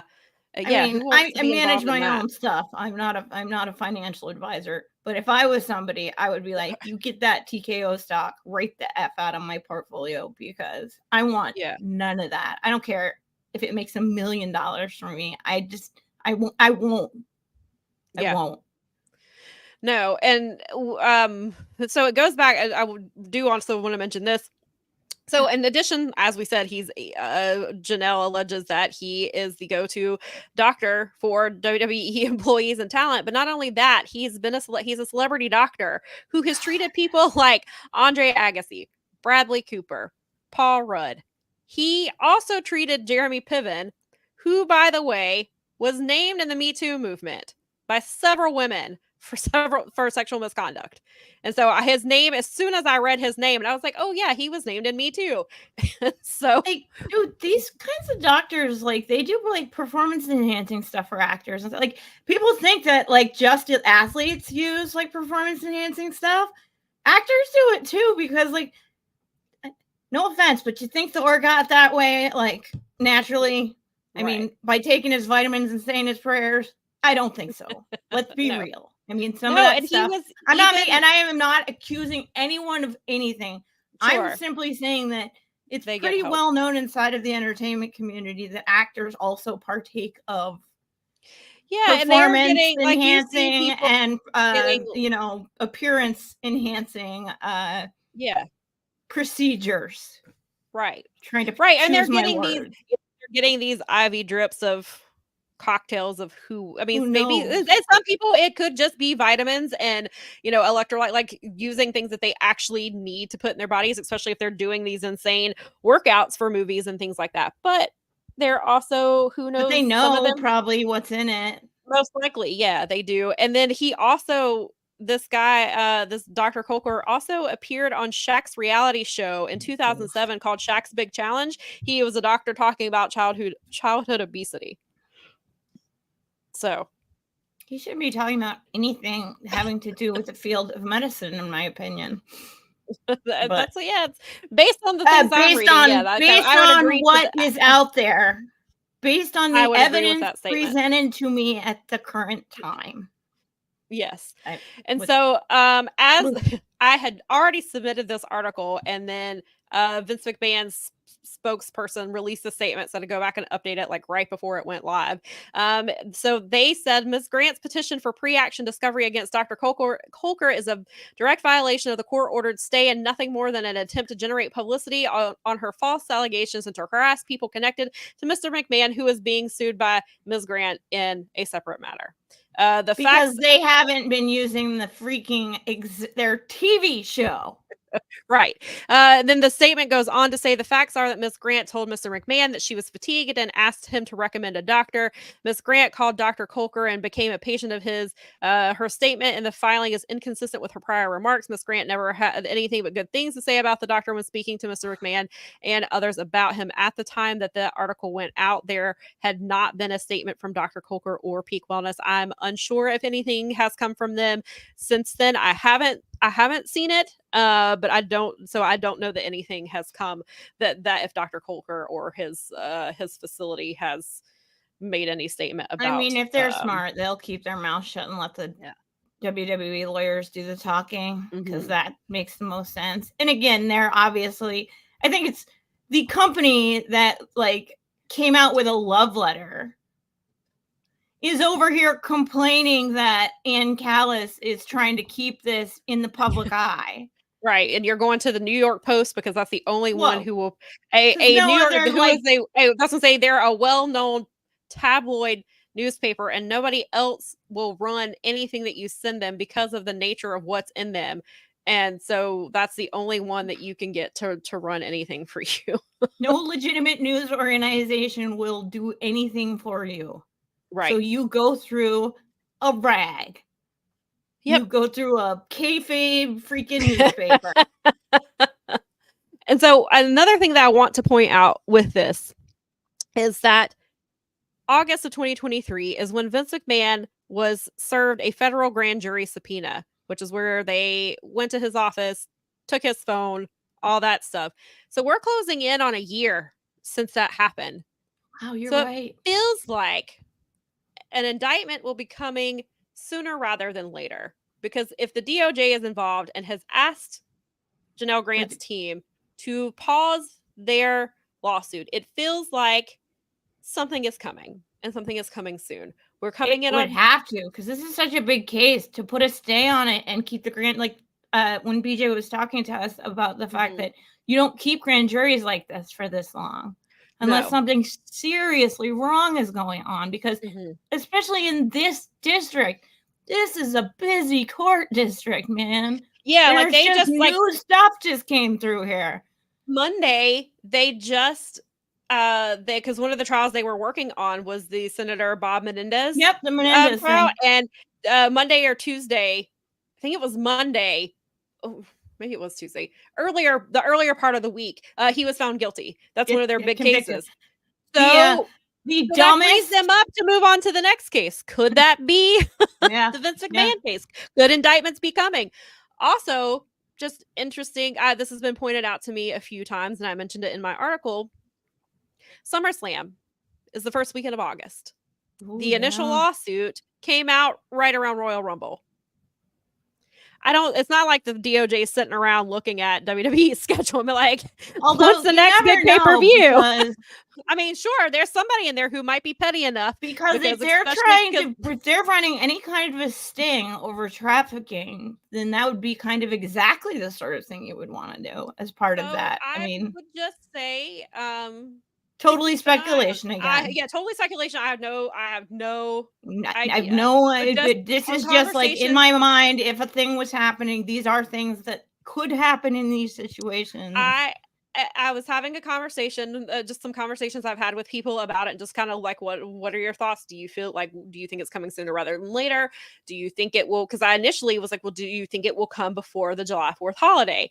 And they said, no, I think it will come closer to August, because that's the year mark of the subpoena. And that, because if they don't do it within that time, I guess they have to, they would have to ask for an extension. They because it's more than a year. Yeah, it's been going on. They'll have to extend the grand jury again at some point. Right. They have to continue I know there's periods of time. I don't know what they are exactly, but I know that it's like you have to essentially renew it every so many times. These are people's lives. Like, these are actual jurors. Right. Exactly. Like, and they're not allowed to talk about any of this stuff outside of their, like, the courtroom. So this is like been taking their lives up for a year. Like, let's be real. Civil, like, us, people, jurors, a jury of their peers. That's a lot of people's lives being. Yeah, that's an excellent point. And then another reason I think that August makes sense is because Labor Day comes at the beginning of September, and I assume they're going to want to get that done before the Labor Day holiday. So I feel like August is definitely when I would expect sort of a full circle deal. I would expect to see a lot of movement around that time period because we're closing in on the year. Summer and the election, and you want to get this done before the election because you know that one of the potential candidates is sympathetic. The WWE Hall of Famer, is sympathetic to Vince McMahon's cause, right? As it were, because his Vince McMahon's ex-wife was, or I don't think she's technically ex. I think they're still married, but they live. No, they're married. They are officially divorced. That is right. Okay, I couldn't remember. They are. I can't remember if they're actually divorced or if they just live in separate. No, I think they're still married but live in separate. They don't live. They have like totally separate lives. I think. Yeah. Dave recently, I feel like Dave said something to the effect. I think you're right. It's on paper. And the only reason they're not divorcing is because of her political career. Right. And that's bad for politics. She spoke at the RNC earlier this week and said Trump's campaign manager for a spell. Well, and she said because she held a position, a cabinet position. She was the labor over small businesses. And she has said, I am ready to serve again. And she has donated more than $10 million to his PAC since December. So she's still angling for stuff. And you would think this DOG would want to get their arses in gear because they could lose. Yep. And that would be, especially the agents working on this, the people that are working on this, like legally, that would be a big loss for them because they spent all this time and all this energy and all of that's a big deal. Like, some of the stuff that's not come out makes you more suspicious about what is coming. Yeah, because the stuff we do know is pretty damn terrible. And that's just from this lawsuit. Again, there's multiple NDAs that we know about, which I suspect there are more that we don't know about. So there's these NDAs.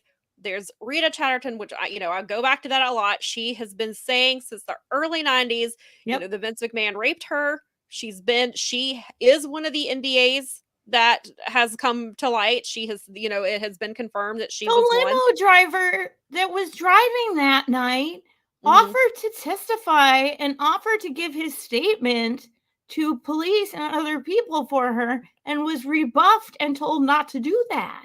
Mm-hmm.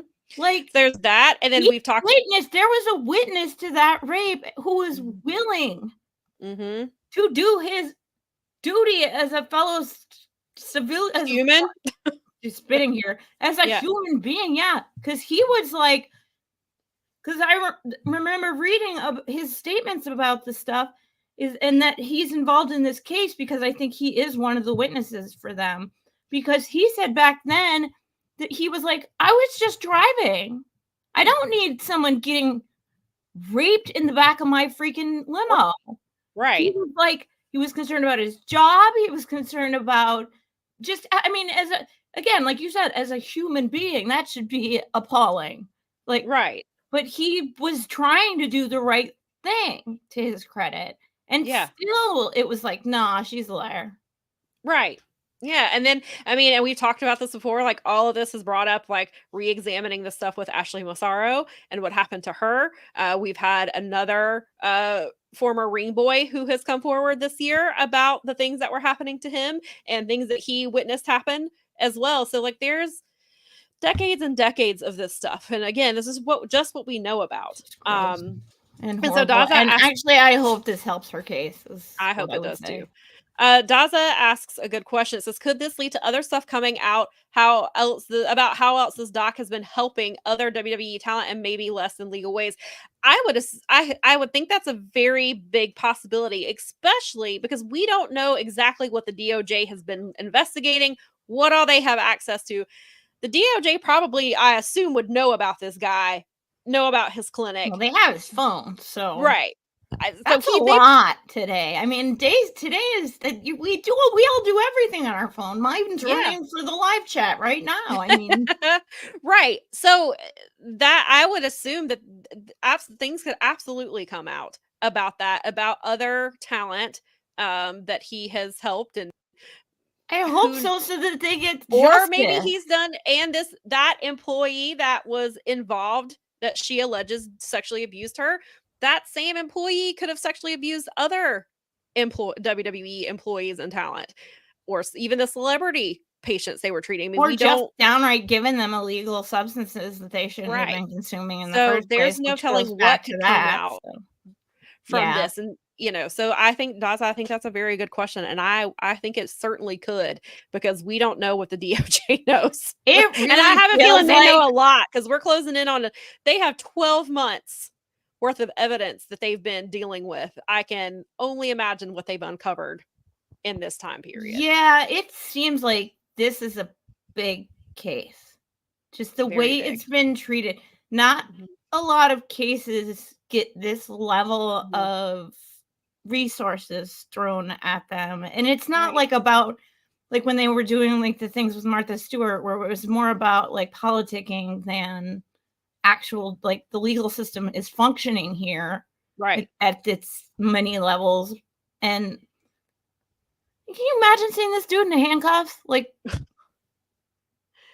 real handcuffs, not for TV where he has that stupid little t-shirt. They had that t-shirt. It's like legit. Trafficking a person across, like that's federal crime. And they've been cracking down. And there's a person on the other end of that trafficking deal. Like, we need to remember. There was somebody who was trafficking. There's new legislation. There's new rules that make it way more, because it's been such. We here in the Midwest have a massive problem with through the port cities like Toledo, and we have a massive problem with trafficking. So it's a really big problem, and it's something that's being addressed even at the state level here in the region. So I can imagine that's federal. It is federal, yes, and that's how it keeps, and so and then the market stuff still out there too. So. Yeah, and he's trafficking a human being to another human being. That human being on the other end is getting looked into. So let's not forget that. They should, because they received a illegal transaction. So yes, everything about that is illegal. This could be very far-reaching. I mean, even if she didn't, people who could be subpoenaed to testify could be, there's going to be a lot of your faves are probably going to be subpoenaed. There's going to be some pretzel logic and some freaking hula hoops and somersaults and I can't imagine defenses that are coming. I can't imagine if this comes out around SummerSlam. Oh my God. If Paul Levesque handled Royal Rumble that terribly, I can only imagine how awful it would be if it came out around SummerSlam, because he still cannot get it right. The main event is your company's founder just like got arrested for human trafficking, and one of the biggest stars on the planet, MMA and wressling, is also going TKO. To be that's your boy. Implicated. He was your boy at one point. Yeah, I mean, even if they didn't go after Brock Lesnar legally, which they could obviously do if this is proven, there's a civil suit there too. I mean, you got both of these things. Even if she doesn't prevail, she can still go civil. Well, and she's got the civil on, with that, and she could potentially have a civil suit against this doctor and his facility because of what they were giving her. She could sue Stephanie McMahon. She could sue there's all kinds of people. She could really mess the company up for a long time. It would be rightly so, because I was gonna say it would be what they deserve. This if what's alleged in this lawsuit is like legitimate, then you deserve it. Yeah, right. You did this to yourself. It's just gross, and I'm really glad when I saw that I was like, ooh, that's really smart, because that keeps it in people's minds. Yes. And then to an extent, like I said, you keep it in their minds and not in a way that where WWE is trying to downplay it by making it a storyline with their pretty blonde champion. Yeah. And then they got called out for it, and they toned some of the like blatant stuff they were doing. They kind of toned down a little bit. But it's still there. Rhea is back. And so they had another incident on Monday where she just happened to land on top, or Dom happened to land on top of her, and she flipped him over, and Rhea came out, and you could see her say shit, and oh shit, and she runs up the steps, and like, so they're still doing like that part of the storyline, but they kind of have toned down the blatant stuff they were doing a few weeks ago, because I think in part because they got called out for it. And also I think it's because people are connecting the dots that it was Paul Levesque doing that, because he is the one he's the CCO. It appears that he is more involved with the Raw storyline stuff, where Paul Heyman is more involved in the SmackDown side of things. And so it just seems to be interesting. Yeah. I mean, you're watching the product right now, and so like you're seeing in real time, because you are informed, you understand like, whoa, hang on, this is way too. That's their MO.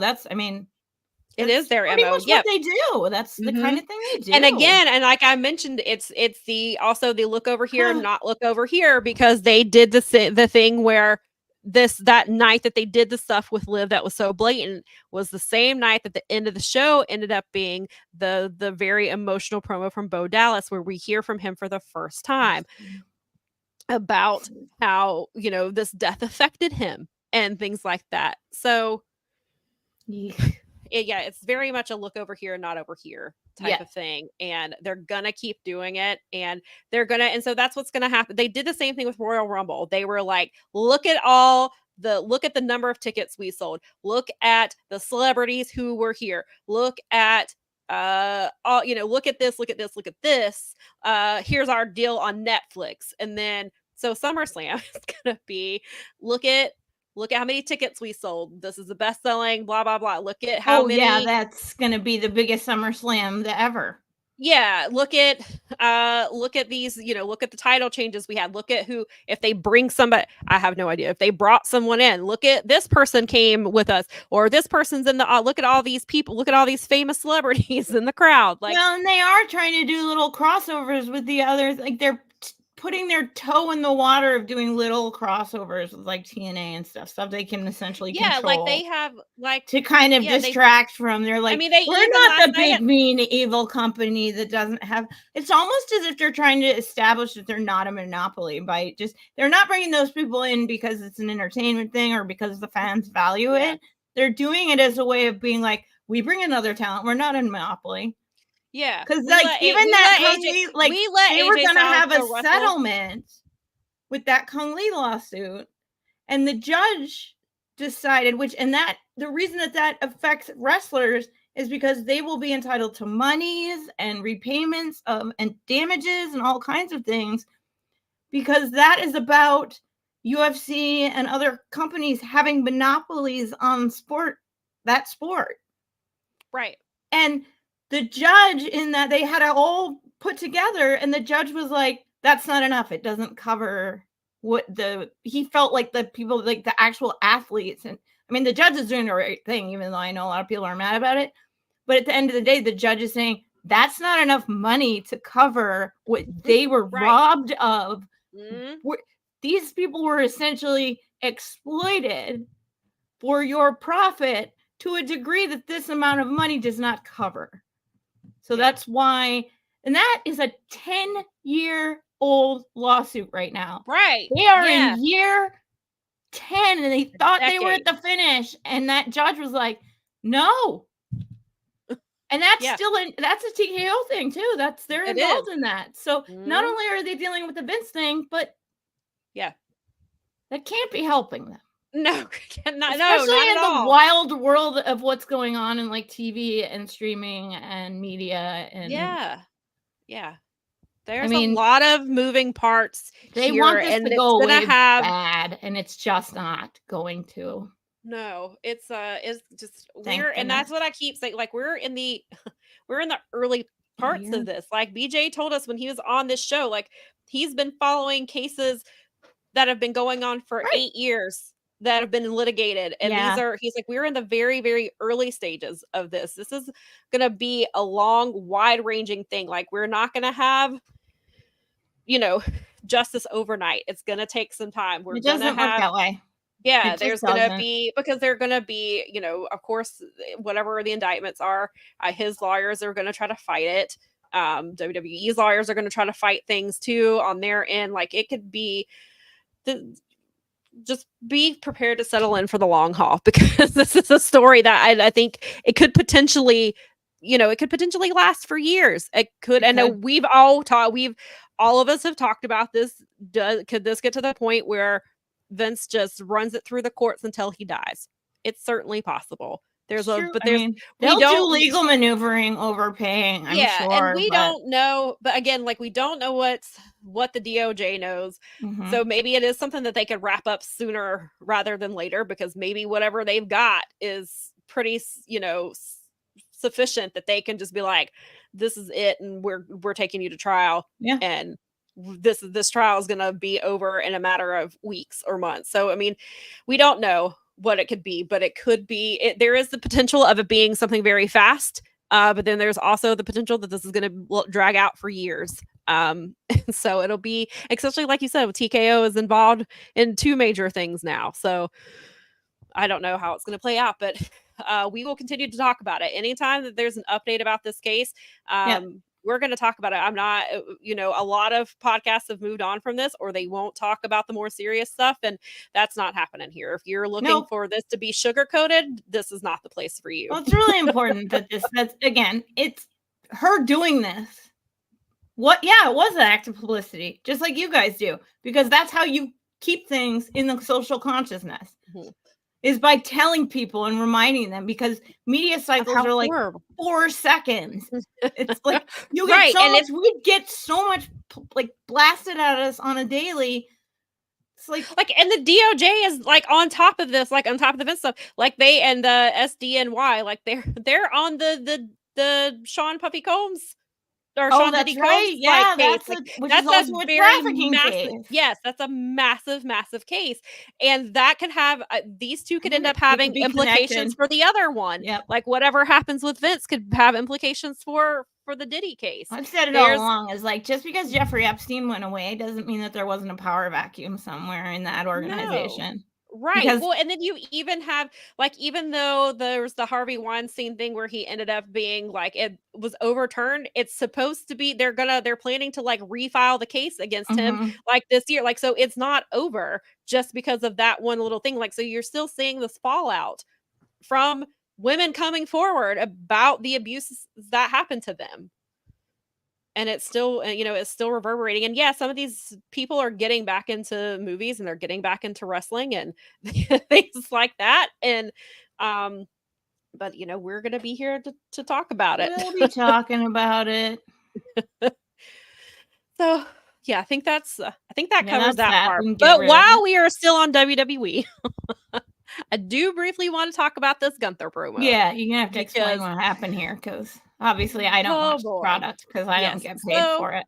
No. So that's the only way I would do it. And that's the only reason I watch it. So Venkin, I do want to talk about, we are going to talk about some non-crappy stuff soon. I just want to get through this section, because I wasn't sure if I was going to talk about it. And then one of the people who watches our podcast, who watches our show and follows me, said, "Are you going to talk about the Gunther promo?" And I was like, probably. Probably, because it was gross. Yeah, so Gunther cut a promo Monday night. Damian Priest is the current WWE champion. And so Damian's out in the ring. Gunther comes out, and I was only partially listening because I was writing another article. And what got my attention is because I heard Gunther say that living on the streets is a choice. And I said, what did he just say? And I asked in Slack, I said, did he just say that living on the streets is a choice? And they said, yes, he did. And I said, who wrote that? And my editor said, the same person who wrote that Triple H Booker T promo. Because Triple H is running this show. So if you are unfamiliar, Damian Priest did spend a fraction of his life where he was living in his car when he was referencing this. He's talking because he's from, he's talking about being from Puerto Rico. There was how he's fought to get to where he is now, giving you the story. And then Gunther just lays that. Like Mick Foley, like one of the most famous freaking hardcore wrestlers and just one of the most influential names. He lived in his car too. Yeah.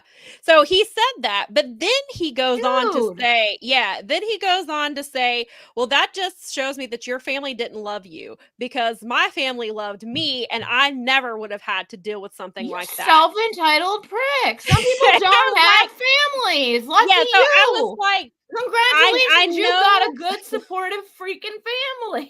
I was like, I know that Gunther is a heel. And I know he's going to say heel things, but there are different ways to go about being a heel where you don't put down houseless people. Like we have, and he probably doesn't care because where he came from or whatever. And I don't want to make assumptions about a person. We have a massive homeless problem in this. Millions of Americans are homeless. And on top of that, this economy is shit right now. And the housing crisis here is insane. And it's probably going to lead to more. Have millions of empty homes and there's millions of homeless people. And no one is saying that there should be anything in the way of like social housing thought. Being had. It's not, it's a massive problem that is out of control because nobody in power will provide housing to put people on a path to not live in their cars. So then Gunther goes on to say that I was trying to find the exact phrase and I don't have it. And I should have written it out, but I believe the phrase was, hang on, we do this thing where we do a loved hate and we talk about the things we loved and we hated. And so this was clearly something we hated. And it was funny. The title was Gunther Hurst Helmsley. Because this promo was very reminiscent of the infamous Triple H promo that he cut on Booker T, who was champion at the time. It was a very racist promo. And he said that where Triple H told Booker T, someone like you should not be champion. And then Triple H goes on to win that title. And so it's come off that promo is infamous for being a racist promo and just how they treated Booker T. So this was, a lot. And I was actually on Twitter because I think I just tweeted something like that promo was a choice. And I saw so many tweets and they were like, this is just like the Triple H Booker T promo. They were like, it was so like, it was basically it was the same promo, but just fitted for this. And so, and Gunther called him street trash and said that street trash shouldn't have shouldn't have the title. Like it just, it made Gunther, and I guess it served its purpose of becoming an instant heel.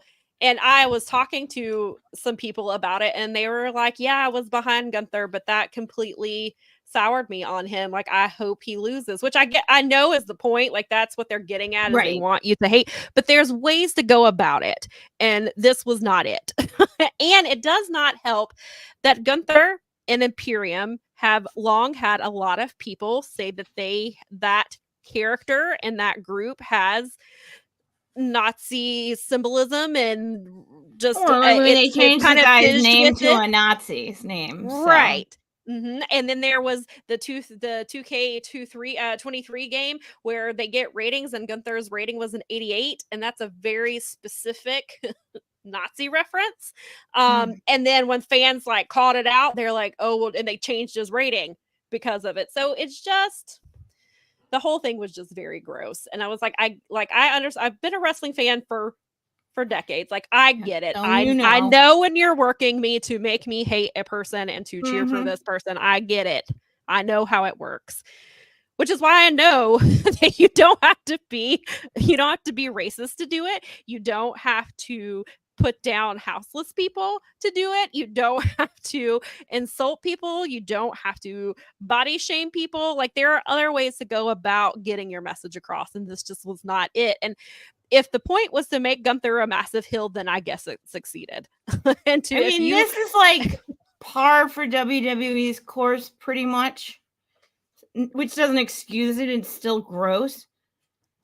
This doesn't feel that, like, the apple doesn't fall that far from the tree. You know what I mean? Why would why would you're running this?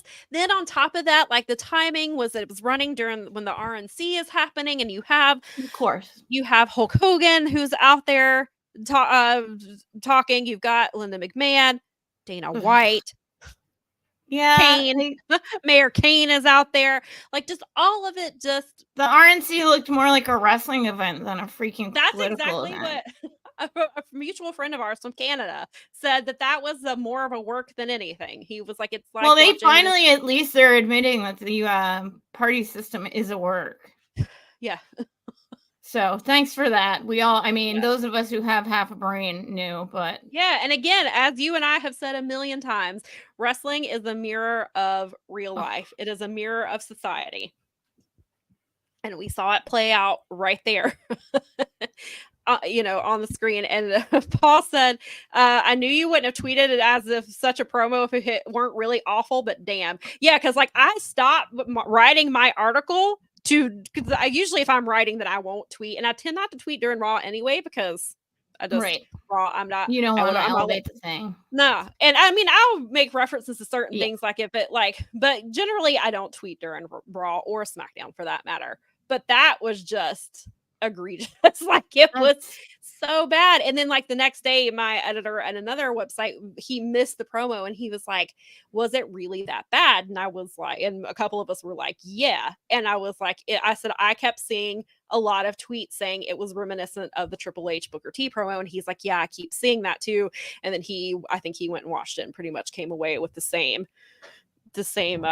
belief that it was very reminiscent of that promo. They knew what they were doing with it. Again, I know that you have to get heel heat. I know that you want to elevate Damian Priest, and but then we get it. We're not stupid. We all know how that works, but there's just ways to go about it, and that is not the way to go about it. And it just made Damian, made people hope that Damian beats the hell out of him. Yeah. But then on the other hand, we also, what happened with Triple H and Booker T, Triple H won that title after he cut that disgusting promo. So we're like, Gunther is obviously someone that is fairly over with the people. See, that's the other thing. Gunther is extremely over, and to have him cut that disgusting promo like that just made it even. I think that's another reason that maybe it came off the way that it did, is because it came from somebody who is typically a fan favorite. And yes, I get it. You want to make him a heel in this situation. You want Damian. He's kind of been a heel in a way. I mean, he's kind of edgy anyway. So I don't really feel, but that is just like, we've talked about this with MJF before, and making the comparisons, like, and maybe Gunther, but I think, the guy grew up in a place where they had socialized education. Like, he's probably college educated. You can be smarter. Now, I know that they don't have any input on what they're told to say. Mm-hmm. I don't know. I just, there's no need for that. That's really gross. It was just really, yeah. And I guess it's Triple H essentially is the one that's the creative head. So that went. Yeah. Well, and that's when I sent it to another friend of ours. The minimum he was asking me about something else, and I was like, and the Gunther promo had just happened, and I sent him the promo, and he said Triple H did that. He's like, that's Paul Levesque all over it. He was like, I don't even have to. He was like, it sounds just like that promo. He was like, that's the way Paul Levesque books things. He was like, it's the opposite of. He was like, it's very much in the Vince McMahon type of situation, like that somebody who grew who worked in that. It's that under school. that for 20 years. Yeah. Like it bleeds over. Like he was like that. It's just an extension of the things that he was saying and doing. Cause people even joke about how Shawn Michaels will retell stories in NXT that he did in his career, but he tells them through other wrestlers. And so people joke with him about that, but he doesn't do this. And so yeah. This is gross. It was just gross. And WWE. At least you're consistent, I guess. Yeah. It was so that was the thing that happened. And then of course, on that same episode, we finally hear from Eric Rowan, who besides Bo Dallas, that's the person people wanted to hear from about the situation with Bray. And also he did speak about Mr. Brody Lee, aka Luke Harper. He talks about that a little bit too. It was a very emotional promo. He cried in the promo, it was very, very well done. But again, it's that here's the yucky stuff here, but we're going to end with this down here. So this is what you remember, not that gross thing here. Remember this, let us pull at your heartstring things down here. And yeah, Vinkin says that Rowan did a very good job. That was my loved. I was like, can I please write about this? I love this segment. I thought it was really well done. It was nice to hear from him. And I saw the next day, Amanda Huber said her and Brody Jr. watched it the next morning and it made them cry. And so it was really, really beautiful. That's nice though. Yeah. And it was nice to hear, because he talks about they were like, well, what was, they just flat out asked, like, what was this like for you? And he talks about, because obviously Brody Lee died first. And so he talks about that and how he finally thought he was getting on the right track. And then Bray dies and it just knocks him right back down. And then so then that turns into the why, like, why are you with the Wyatts? Which is what I've been hoping for, is that we get to hear from each member and their why they are with the Wyatt family. And so it looks like that might be where they're finally going with this. And that is one thing that I will give them. They are doing kind of a slow burn with this, but they're handling it really well so far. And I hope that they can, that's what we're all like cautiously optimistic that this is gonna be done well and done properly. And so far it has been.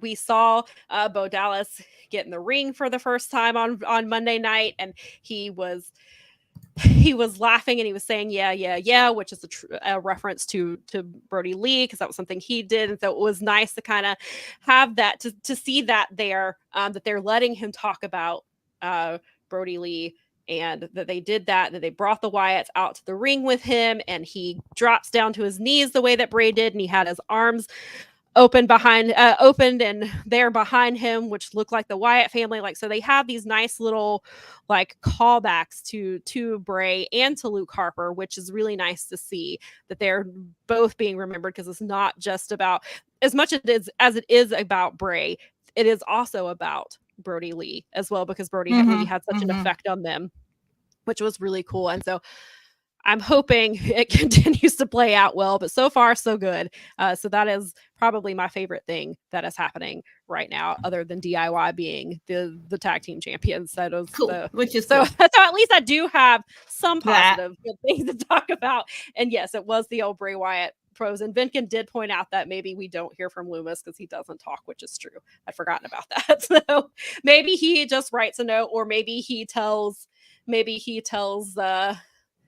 Bo Dallas why he's there, and Bo relays that message for us. We'll see. There you go. But yeah, so there is that. So I guess that pretty much summed that up. And so we'll move into the other topic that I saw a lot of people talking about. So Wednesday was the 250th episode of Dynamite, which is pretty incredible for a wrestling show to make it 250 episodes. And I have seen all 250 of them.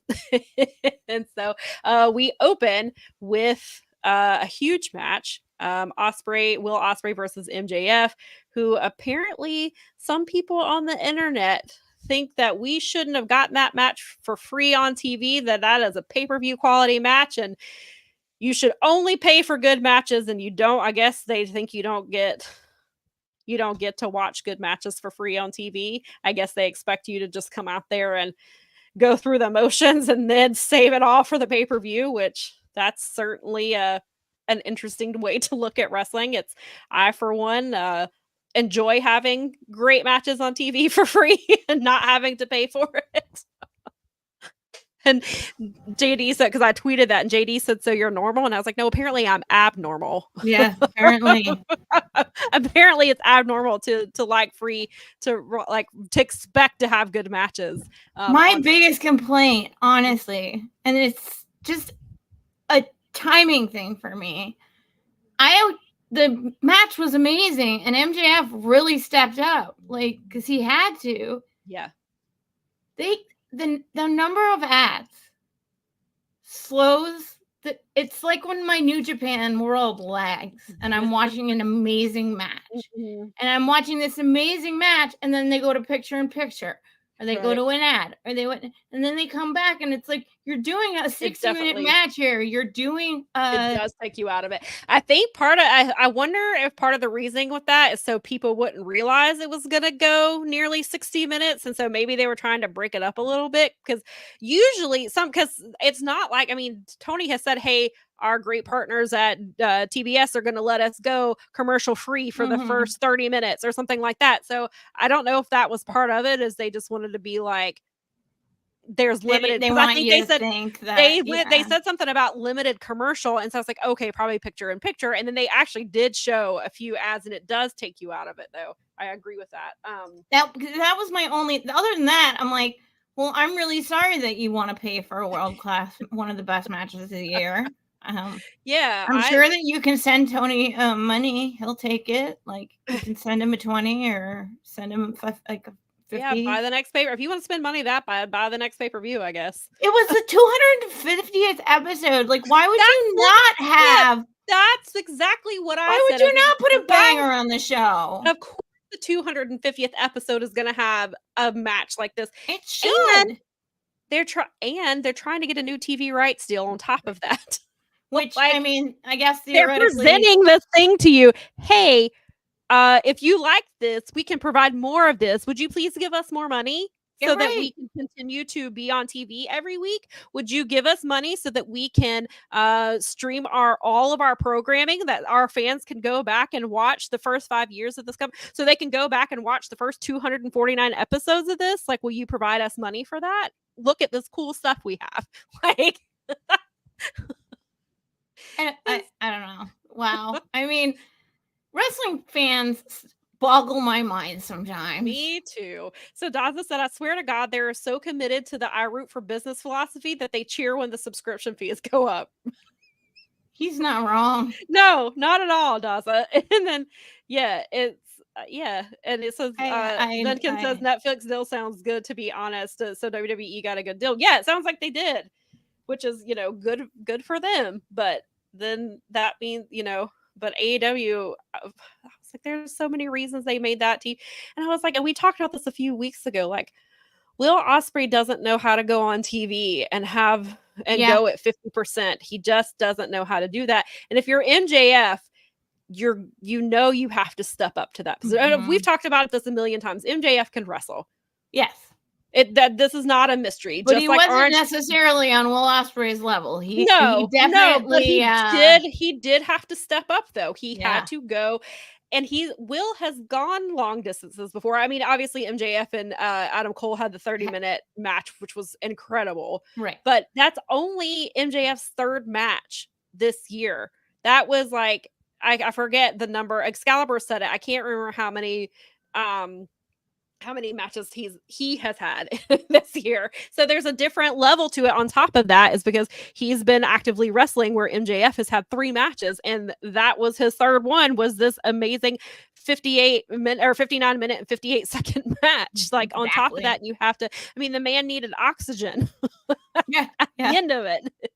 And they both had to be like, helped from the ring, and there's a lot going on there. So the other thing that I saw after this match was that it was the best match either in Dynamite history or the best match in AEW history. And I want to get your thoughts on that. And do you agree with that?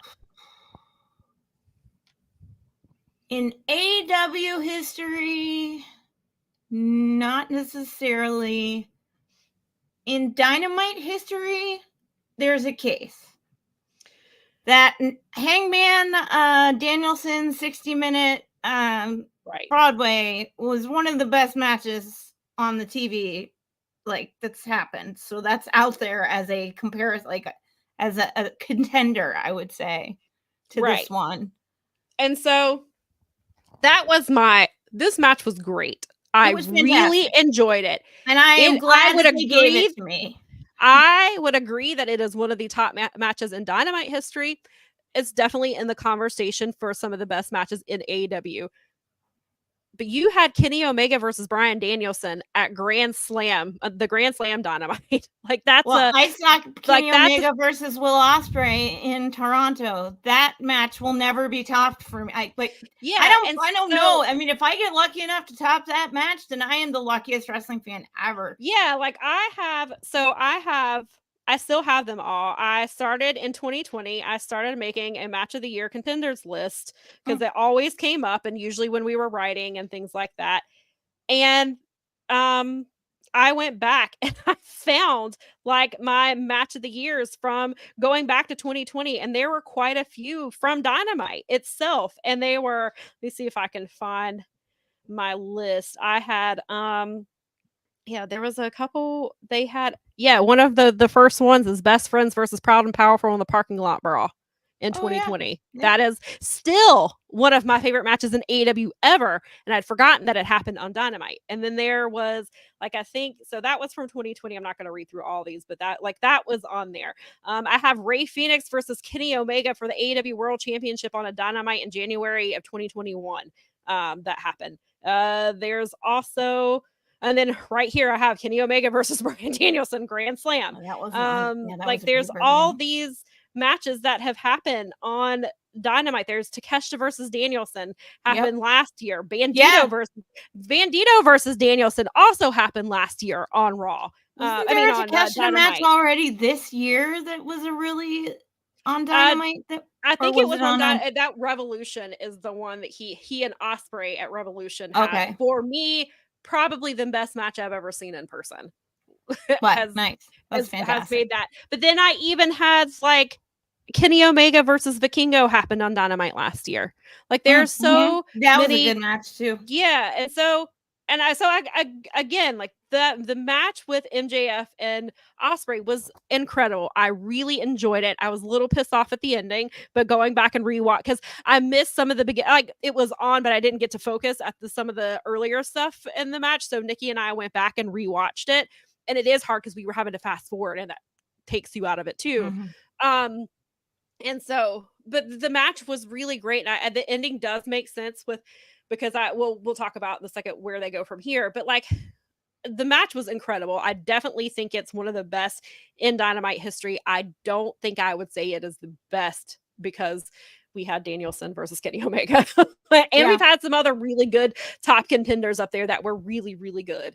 But I don't say that I would not say that's the best match because I saw so many tweets. That was the best match in Dynamite history. And I was like, was it though? Not that it is. I mean, it's not a bad choice. I will give you that. No, you certainly not. I mean, you can definitely say that it was one of the best in the history, but it was not. I don't think I would not say that was the absolute. There are other contenders for the best Dynamite match, in my opinion. Yeah. And in AEW history, there have been some still, like, I can tell you, like, the Parking Lot Brawl is one of my favorite matches in AEW history. Cody versus Dustin Rhodes, the first one. Oh, that was on TV, wasn't it? No, or was it on the paper? No, that was their first just AEW pay-per-view. But like AEW, it was, yes. And I was like, so in AEW history, like that match is still like one of my top 5 matches ever. Like then you have Hangman Swerve from last year. That's one of the best matches in AEW history. So like there's a really 5 years is a short time and it's a long time. Like they've had a lot of great matches, a lot of really good matches, and Dynamite has had a lot of really great matches. And there's even like there's been great matches that have happened on Rampage. There's the match on Collision, even though I'm not an FTR fan. FTR versus I think it was Jay and Juice on Collision a few months. Like that match was really incredible. Like so they've all like there's been good matches everywhere. Which I think is a testament to AEW, and they do a lot of matches the style that I like, which also helps because I have like obviously I really like strong style type of wrestling, but I also like AEW provides a lot of the wrestling that I like. I watch other companies so there's wrestling there that I like watching the luchadors. I've always been a cruiserweight fan. Like I like all kinds of different types of wrestling. There's technical wrestling matches. You and I are huge Zack Sabre Jr. fans. Yes. So G1 started this weekend. I'm not caught up. We watched Nikki and I got through night 1 last night. I started night 1. I got through the first 3 matches. I'll be caught up by tomorrow. Yeah, there's some matches that I did some results I didn't expect, which is nice to see right off the bat. I will say I'm not going to give anything away, but I will say that Tsuji versus Takeshita lived up to the hype. To me, it exceeded expectations. It was even better. I knew that was going to be one of the best matches of the tournament, and I know we're only I haven't seen night 2 yet, and I know we're early and lots of things can happen. But I mean, that's an early match of the tournament right there. And then Shingo versus Naito was really great too. So there's G1 always delivers and always has that, especially they always have like that one or two like really like that's where freaking Bronson Reed now, but that's where Jonah beat Okada. That was one of the best matches on G1. And I always harken back to Hangman versus Suzuki in the G1 when that was like a level up for Hangman. He leveled up that day. That match was amazing. It was. That's when wrestled. And I think that's when people started to see, okay, Hangman is not just a guy. He's not just a pretty face. Like he's not a pretty face or just a gimmick. This is a guy who could be the champion. He could be the face of a promotion one day. Like, because I still like my MJF versus John Moxley was still one of my favorite pay-per-view matches, because that was that's right, folks, you're gonna see wrestling tonight. Right. I mean, last night on Collision we got freaking Roddy Strong versus Ishii, and they just chopped the hell out of each other, and it was incredible. I love that. They just destroyed each other, and like Ishii was like no selling chops, which was expected, and like making Roddy work for it, and then he just chopped Roddy like right to his feet, and like that was, I think they gave us a gift G1 and all the things, but they needed the kids in there, and I think that it's actually it's a gift. I think that people need to see the like Ishiis of the world, just because he's such he's one of those people that's like he's never gonna let you down. Never. I have never seen a match with Ishii I don't like. I've never seen a bad Ishii match. Like I've never seen it. I don't know that. And if I did, it didn't stick in my there's so many of them that I just like. I'm like, no, I don't have any. I can think of plenty of ones that I loved. Yeah, but that guy is just. He is the best. Well, and that's why when they first announced the G1 and Ishii had the possibility of not being in it, everybody was like, "What do you mean Ishii is might not be in the G1?" Like they were. I think some people were more upset about Ishii missing it than Tana, because Tana has knee problems, and we know that that tournament is grueling. But we're like, Ishii's like the G1 guy. Like you have him. He never has a bad G1 match. Like if you want somebody to have a good match in the G1, you put him against Ishii. So we were all kind of like, what are we doing? And then we were like, then we took a breath and we're like, all right, well, this is what they're doing. And then Tony is like, hey, Ishii is going to be here for the summer. And I was like, okay. Like familiarizing American audiences with their product and one of their best. You can't pick almost a better person to come represent New Japan. Right. Yeah. He's going to put on a good match with every single person he wrestles every single time. And yeah, I think a lot of people who may not know it yet, like, are going to be Stone Pitbull fans very soon. Yeah. Yes. He certainly lived up to his nickname last night. They were talking about that. They're like, yeah, he's the Stone Pitbull, definitely. I love that guy so and like much. he's in the conglomeration now. Like he had a match on Rampage and he's with Orange Cassidy and Kyle O'Reilly. Andy was the Black Tiger. So. Yeah, like it's perfect. And I assume Death Before Dishonor is next Friday. I will not be surprised if he's in some random Ring of Honor match next week on the paper, just because they can use him. They can put him on. They could even put him on 0 Hour if they wanted to. I mean, Ishii for free on YouTube is come on. So I'm sure they'll find, because Roddy has already hinted that he wants Ishii, and if Roddy wins the title next week, I'm sure Ishii is gonna challenge for it. So I definitely see that happening. But I'm glad that we're getting to utilize him. And then so Daza said that he was taken out of the match because the little girl hit MJF and the ref didn't call for a DQ. Where's the consistency? The adhering to rules. This is why wrestling is dying, people. I know, it's terrible. This company is going under. How dare Will Ospreay encourage a little girl to hit his opponent? I know, right? That little girl flipped the F out. She was so excited. Yes, she was. That was like the best thing ever for her. Yes. It was so cool. That is beautiful. That's what I love. That's what I love to see at wrestling shows. Yes. But yes, it's all coming apart. Oh, the humanity. Vinkin said that Collision had bad things. Yes, it did have an injury. There was last night during it was Sheeta versus Sky Blue. Sky Blue was on the outside and Sheeta dove on her and she ended up they had to cut to the break. They had to call for medical assistant, cut to commercial. We weren't really sure what was going to happen. They come back out and they awarded Sheeta with the win because due to referee stoppage. And Tony tweeted a little bit later that it's an ankle injury. Kyle tweeted a picture of her earlier today that they got her home, and Dr. Kyle is in charge now. And she was sitting on a couch with her leg elevated on several pillows, and it's all wrapped up. So I don't know how bad the injury is and how long she's going to be out for, which is just really unfortunate. That happened, and so hopefully it's nothing very serious. Just read this morning somebody else was out for the remainder of the year. Dalton Castle. That's it. And I was so bummed because that was announced. Such a staple.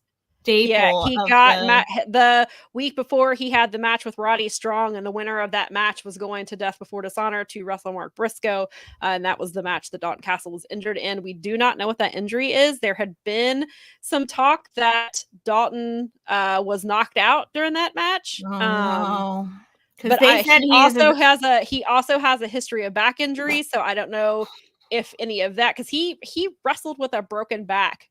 The report I read right before I came on this morning was that he is out for the rest of the year, so it can't be good. No, and so that's what I've said for him. I'm like, that's like when you give rarely do they give you such a specific and then long term. That's what Brad said too, because Brad is the one who is how I found out about it. Usually they're like, he's injured, and that's it. They don't and he said out for the year, and I was like, out for the year sounds pretty serious, and I don't know if that's why maybe I would assume it's more than a concussion, because obviously Yuta just missed like 4 months with a concussion, but even Adam Cole, but that wasn't made. But they waited, and so we're already making the determination that hey, it's because it's July, so we've got 5 months left in the year. Yeah, little more than 4 at this point. That's what I was saying. I'm like, it's like halfway through July, basically. That's a lot of year left. Yeah. So that it's sucks. really, and so we don't know the extent of his injury, if it's just a concussion type thing, if there's more to it. Did he tweak his back? Something else happened, because he's had back surgery. That's why he often wrestles with a back brace. Back brace. Makes sense. So that was definitely, as soon as I read it, that was my concern, was that it was his back. because he's but I hate Which is that neurological and you can't mess around with that stuff. No, and especially if you've got a concussion, if you maybe have concussion symptoms on top of that, your whole spinal system needs to be and nervous system needs to be carefully cared for. Yes, definitely. So, and that's just really unfortunate because he's a huge part of ROH. He's been doing this year, he's been doing probably the best character work of his career on top of the wrestling. Had finally been a healthier this year on top of that. And then when I heard it, I was legitimately bummed out because he was really having a year this year. He's made it on, he's done good stuff on Dynamite and Collision as well, where he's been on the product and he's like, and literally I watch people all the time. They're like, I forget how much I love Dalton Castle every time because they don't watch ROH.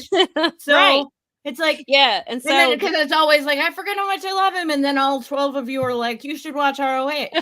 Yes, exactly. And so now, we were actually talking about, I was on Thursday, I was a guest co-host on a ramble. That's right. And we were talking about, because obviously at the time we didn't know about the injury, and we were like, Dalton Castle didn't win, he obviously didn't win the match on Saturday. They're like, and so we were like, well, what do you do with Dalton Castle at Death Before Dishonor? Like, you can't not have him on there. And then of course now we know apparently you can not. And in the worst possible way. So. Right, exactly. So please get better. So Death Before Dishonor is next Friday. And they, I've talked about it. There's been aimless TV. You've been talking about a lot. Since Supercard 2 weeks ago, we got we got the official announcement of Queen Aminata versus Athena for the title. Billy Starks versus Red Velvet for the title. She's actually defending her title for the first time. She's been champion for over 100 days and has had 5 proving ground matches, but has not once defended this title. So that shows you what's happening over in ROH. Then, of course, Roddy beat that. So that's after they announced those 2 matches that Saturday, Roddy won. And so we knew that match. Well, then this week's ROH, they did not announce any matches. I was like, we are 8 days away from the pay-per-view. There are 3 matches. What are we doing here? So we're just like, which we said, I think I said that if Collins and if you started a drinking game and drank every time we say what is happening here, you would be drunk because we said it so many times. And they even so they closed this week's ROH with a really great match. It was a lights out match between Layla Hirsch and Diamante. This is a feud that's been ongoing for about 3 years now. It's one of and so we were like, awesome. Sure, this match, again, we don't want to complain about the free matches on TV. No, again. But why not wait a week for Death Before Dishonor? Or at the very least, make it on your go-home show. So you're like, hey, that match is awesome. I want to see the pay-per-view tomorrow night. And so I don't know if Tony heard about it. ROH watchers are just as mad as the ROH watchers that the ROH belts are overly featured on the product. I think that bothers both people. For Athena. Except for Athena. Athena doesn't but yeah, of course, except for Athena. Go on AEW TV. Every single other belt can apparently make it onto. Yeah, it gets lost in some space-time continuum, apparently. I don't know what happens to it. So, but then yesterday, I don't know if Tony was like, I don't know if this was the plan, or maybe if somehow somebody got back to Tony and was like, people are mad that this match didn't happen. So he announced Diamante versus Layla for Death Before Dishonor, and now they're in a Texas death match, which I'm excited for. The match is going to be the match is going to be awesome. I'm glad that we're getting a non-title story with the women. I'm glad they're getting to do a cool stipulation. So that's the bloody match that you were talking about? Yes. You were tweeting about the other day? Well, I guess it will be the bloody match. Yeah, because I was like, okay. Or were we talking about I thought either that was a reference to that or to potential for women's blood and guts, which was actually being bandied about again. Oh, that's what we were talking about. Yes, because my editor at Daily DDT has been along with us for the last year or so. Been like, Jeff Hawkins. When are we gonna do a women? Yeah, when are we doing a women's blood and guts? When are we doing a women's blood and guts? And then he was like, Tony was like, well, they might get hurt. He was like, that's a cop out because Mike Santana missed the whole year because he got hurt in a blood and guts match. Like, what are we doing? I was there. Again, what are we doing here? I watched the guy. I'm like wearing my blood and guts shirt. I watched that guy take that freaking injury. It was ugly. Right. And so, but yeah, so that's where that came from, was but the women will bleed and the women will get hurt, and we can't possibly have a blood and guts match involving women. Well, this blood and guts match that we're going to have next week, we bleed monthly for 5 days just because. Well, not only that, just because, but I was like, this blood and guts match next week, I'm sure it will deliver, but I don't care about this match. Like, normally I'm super hyped for blood and guts. Yeah, me too. I don't like the teams. I don't think the Acclaim should be in this story. I know why they are, because of the Young Bucks. But I don't like the Acclaimed being in it. They don't have it. Should people at Lucha? I would agree with a lot of people last night. It should have been the Lucha Brothers that should be in there if they're going to do a tag team. That's who, because they have the history with the Young Bucks as well, and they always deliver in cage matches. Or you could have had Orange Cassidy and Kyle O'Reilly in this match because of the story that they've been doing with Mark Briscoe. Like, there's other routes, but this match I'm sure the match is going to be great. I'm going to end up liking it. It still probably will not be my favorite of the blood and guts, but I'm not hyped for it like I normally would be, because I just think it feels very lackluster, and it just feels like it's just a match, which is unfortunate. And then also, while we're talking about the Acclaimed real quick, I do want to bring up, of course, I have seen the rumors that Motor City is leaning towards WWE, which I think is a mistake for multiple reasons. But in looking at both companies, neither one is doing a good job at attracting a tag team at the caliber of the Motor City Machine Guns. At this rate, Motor City would be better off staying on the indies and going to Japan after the G1 is over. Agreed. Because doing they like don't World Tag League or something. Yeah, because the Young Bucks are doing their heel story, but they're not defending the titles. They're not wrestling. They had the Proving Ground match against the Acclaimed, and so the Acclaimed is waiting for their title, and we thought that match might happen at Wembley, but then you have FTR come on TV last night, and they cut a very incoherent promo in which I told my editor, this promo is Motor City Machine Gun repellent. Like, if I'm the Motor City Machine Guns and I see this promo, I'm like, I don't think I want to go there. Like, why? Because all you care about are the Young Bucks and FTR. Like, you don't care about your other tag teams at all. So now FTR is on there. I think what they were eventually got to was that they want their title. They want another match with FTR at All In. With Young Bucks at All In. And I'm like, I do not want to see this match again. Because Motor City, they just the nature of those two guys, the way that they.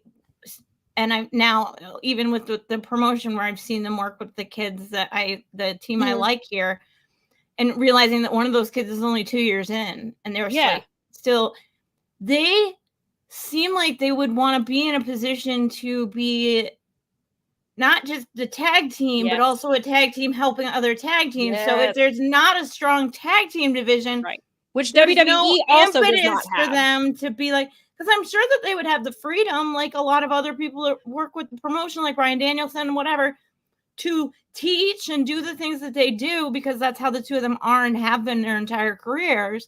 Right. But if there's no division for them to come in and help, then you're just asking them to come in and build your tag division for you. And that's what? Right. And that was the thing. I would also like to point out WWE's tag team is pretty lackluster too. Like, there's the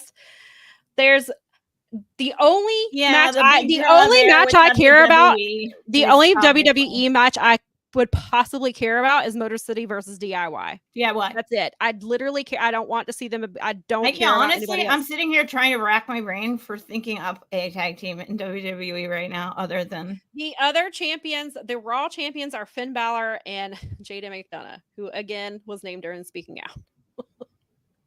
So it's not even like a tag team; they're just tagging together. Yep. And then And then over in NXT, I've seen them separately outside of WWE. It's the Supersonic duo, which is Axiom, who was the former A-Kid, against Nathan Frazier, who he was on the Indies, and he was Ben. He just brought the Rascals in too, what was right? that? I just remembered his last name, Ben. God, what was his name on the Indies? And he wrestled. He had a really good match with Scorpio Sky on Dark, and he had another Ben Carter. I saw him on the Indies, and then so now he's Nathan Frazier. And I haven't seen them as a tag team together, but a couple of people were like, I think if Motor City were going there, they could have a really good match with them. But that's it. Like, there's like neither company is doing shit with their tag teams. And that's why I was like, at this rate, I mean, of course, sad when you think about other than the payday, which they rightfully deserve. Like, but that's the thing. They'll get the payday both ways, though. I think the thing that concerns me, this is probably their last chance at a big contract. Yeah, they're both in their early 40s. Knowing that, and then I know that they're training and they're doing other things to keep their body in shape. And I could see Alex Shelley wrestling until he's in his mid 50s. Like, I would not be surprised if he decides that he doesn't want to do his physical therapy stuff. Like, I could see him just going to Japan and wrestling in singles matches and doing that. I don't know if they want to do the WWE schedule would be the one thing that's been my other thing. And again, like, I don't have because that doesn't afford them a lot of time. I don't see them moving. I mean, they might have a place down there, but I don't see the two of them moving out of Detroit. They have a lot, like, out of this area. They have a lot of fire, like irons in the fire here. That's been my whole thing, and that's why WWE seems like a surprise to me for multiple reasons. And listen, anything can happen in wrestling. Anything. I do not begrudge them for going. Get paid. You deserve it. We do. There would be no Young Bucks without Motor City Machine Gun and the Hardy Boys. Like, literally, they would not exist. There's a lot of tag teams that literally Shelley and Sabin were the ones continuing to push the TNA guys to get Matt and Nick on the show. Right, exactly. So there would be no Young Bucks without them. And there's a lot of tag teams that would not exist without Motor City. So I get paid and go wherever that is going to be, wherever makes you happy. I will support you wherever you go. However, just looking at, like, okay, say they're both getting, each company is offering the same amount of money. And that's the only, like, you only have so what do you do? Like, we've talked about this a million times. Alex Shelley has a day job. He is a physical therapist and he appears to love it. If you follow him on social media and look at it for more than 5 minutes, you will realize how much he got, like, a week ago, he got a new certification and immediately started on the next certification. Like, he loves what he does. As far as, and he even said in a video, he was like, I love learning. If I could be a professional student, I would. And I joked with Nikki, I was like, this nerd is trapped in the body of one of the greatest wrestlers of his generation. Like, he's the one that you picture reading all the books and like, which is just great. Like Danielson, and it's like, no, I love it. One of my editors was like, well, the best wrestlers are nerds. And I've heard from the people at CCW that I have talked to, and obviously because mentioning them, I have not heard a bad word about those two. Not one person has a bad word to say about them. They are like, those guys are the best. They're always helping. In your locker room. It's just everyone. I mean, just even like the media guys. Right. Oh, like, I can imagine. Even Paul said it right here on our show. He said they never try and big time anybody. Yeah. And so that's where I go back to with the WWE thing, is like, clearly whatever deal they sign, Alex Shelley will have the freedom to leave that day job should he choose. Like, I feel like he's not in it for the money. He's in it because that's I think it enriches him. He likes helping people. He has a nutrition and fitness business too. And he helps a lot of wrestlers stay healthy without bullshit. Right. So he does a lot of it. And clearly he could keep that business even if he went to WWE. But that was my thing. Like, so are you going to give up that day job? Which, not that he couldn't do if he went to AEW, he could still give that up too. But the schedules are so different. And you're on the road more. I mean, sure, they could come in with like a Roman Reigns schedule and just work, a few times a year. Maybe they work 20 dates a year. They could certainly, I think that they would probably be somebody that would be afforded that, even though they've never worked for WWE. I mean, Alex Shelley was in NXT a few years ago. He did the match with Kushida. He came in and did the tournament, but he's not been, they didn't make their name in WWE. Yeah. But I still feel like if you want Motor City and they're like, hey, I only want to work X number of dates. I want to keep my day job. I want to keep my other day job. This is the schedule I want to keep. I want to be involved in my local indie promotion like that. Well, that's what I mean. That's the kind of thing that. So it feels, just looking at it from that perspective, it feels like AEW would be a more natural fit to fit. And the other thing is them not being able to book anywhere else. Yes. Which they are like everywhere. And Alex wrestles more than Chris does. They wrestle together a lot. Right. They've been doing indies, but Alex wrestled last night in Prestige. He wrestled the weekend before. He wrestled like 2 weeks ago in DPW. Yeah, like he wrestled. They wrestled each other at Prestige the week before. Like they wrestle each other. Like Alex Shelley is constantly like he's getting ready to wrestle. I think he might be today. He is wrestling in what is it? Naptown, is that the name of the promotion? He's wrestling Darian Binkson, who I just saw in Ashe. Like so, and then they announced they're August the 1st. They're wrestling in Cleveland 2 days before SummerSlam, but then they're going to Canada like August the 20th. Like so, they're still being booked and dates. Yeah, right. And so, of course, I get like Alex has been doing the hey, this might be my last show here. I don't know. He also did the thing a few weeks ago that made me raise my eyebrow a little bit. He said he didn't know how much longer his Pro Wrestling Tee store was going to be open. And this one particular shirt was his favorite. But then I was wondering if they're in AEW and they already have a Pro Wrestling Tee, I think they get a separate store, like an AEW store. So I don't know if they do. They get their own. Essentially, I think they get like a kiosk in the AEW right. store. So I didn't know if that was a reference to that. I was like, is he saying that because AEW won't allow it, or is this because they are going to WWE? So Alex has said a few things that have made me wonder, like, okay, are they really going to WWE? Because I feel like if they were going to AEW, they could do more indies. But then Tony might also be like, he tried to put a leash on Jon Moxley for a little bit and was like, you aren't wrestling at these places. And Jon Moxley was like, okay, we'll see. Yeah, and then he went on Jon Moxley was so upset about it that he went on a tour basically of those promotions after the fact. Like, yes. I'm really sorry my boss was a douche to you guys, but I want to follow through. Right. So it could be, so I could see either thing happen. But then, and then if Motor City, the only other thing I was wondering, should Motor City go to WWE? Will they only do NXT? Because NXT, they can work with the young guys. Yep. They only have to work Tuesdays and one pay-per-view per month. They don't have to move to Florida. Alex can just not work Tuesdays at his day job if he chooses to. I was like, so if that might be a possibility, is maybe he does, and maybe they do NXT. So I mean, yeah, I don't know. It seems like something's going on, because even someone asked him a few weeks ago, and he said, "Loose lips sink ships." I was like, right, yeah. Okay, that sounds like you're doing something, though. Right. Something is certainly happening. They are definitely. I don't know if it's true. I've heard WWE has offered more money. Well, if this new Warner Brothers deal is coming in, then you better throw some Warner Brothers money. The other thing is maybe they're waiting. Maybe they're waiting to see what happens with Warner Brothers. Throw some Warner Brothers money at them.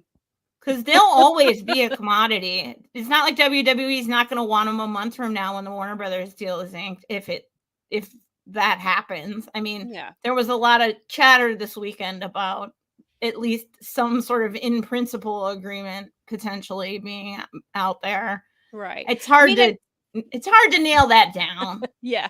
That could be. I was talking to BJ this morning, and BJ was like, I'll believe they're going to WWE when I see them. Yep. Well, that's it. At this rate, either company at this point. And see, that was like the thing a few months ago. it seemed like they were, of course, there were the rumors they were going to AEW on top of that. But then like the Young Bucks were like, we're the greatest tag team. And then FTR is like, no, we're the greatest tag team. And then I was like, this is perfect for Motor City, and be like, actually, it's us. And that's how they come in. But like both of their, just looking from a tag team division, both divisions suck and they are not worthy of not the rest. Let me rephrase that. The talent is good. They're just being booked. The booking sucks, and the booking would not attract a team of the Motor City Machine Guns ability and what they can do. And so they both, either way, they would, you basically would have to be like, fix our division because we fucked up and we don't care about tag team wrestling. So fix it. Which maybe they're on board with. Maybe they're like, let me work with all your young dudes. But but in one company, you have the Young Bucks and FTR basically holding everybody else back. And then in the other company, in WWE, your tag teams are like Awesome Truth, which are the Miz and R-Truth had those titles for like 4 or 5 months. That was your tag team.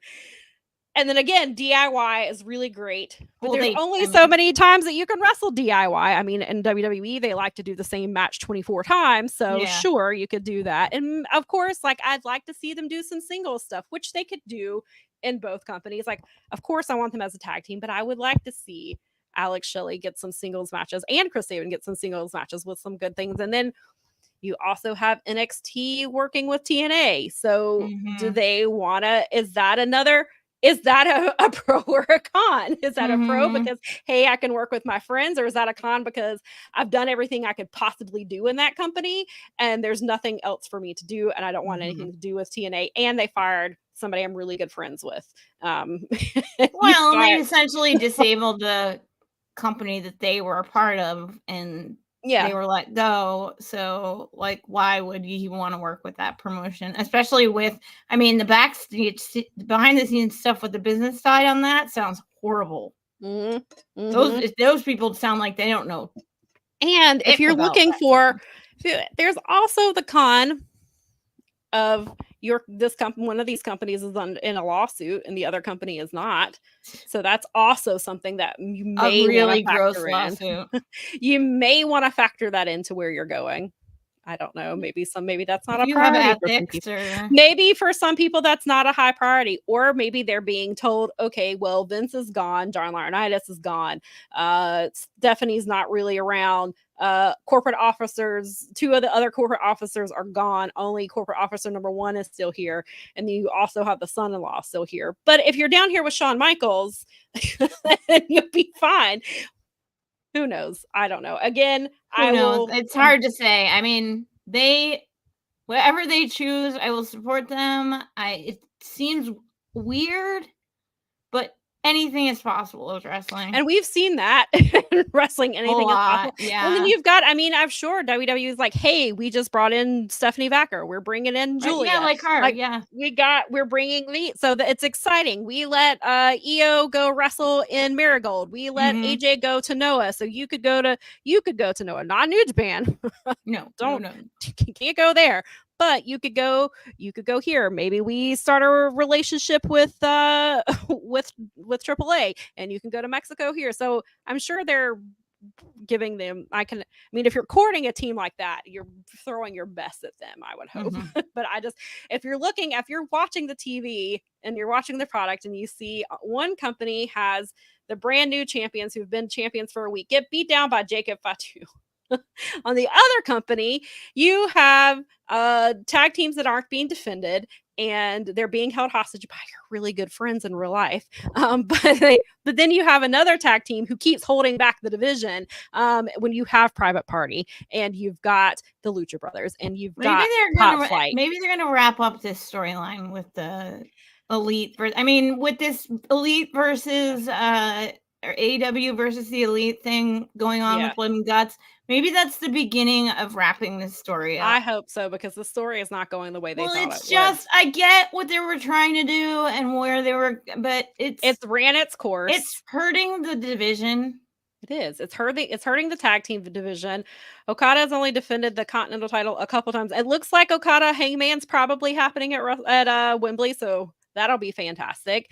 But then if they're really going to if they're doing FTR versus the Young Bucks at Wembley, they still have to do the Acclaimed at some point because Acclaimed won title shots. That's what happens when you win that match, you get a future title shot,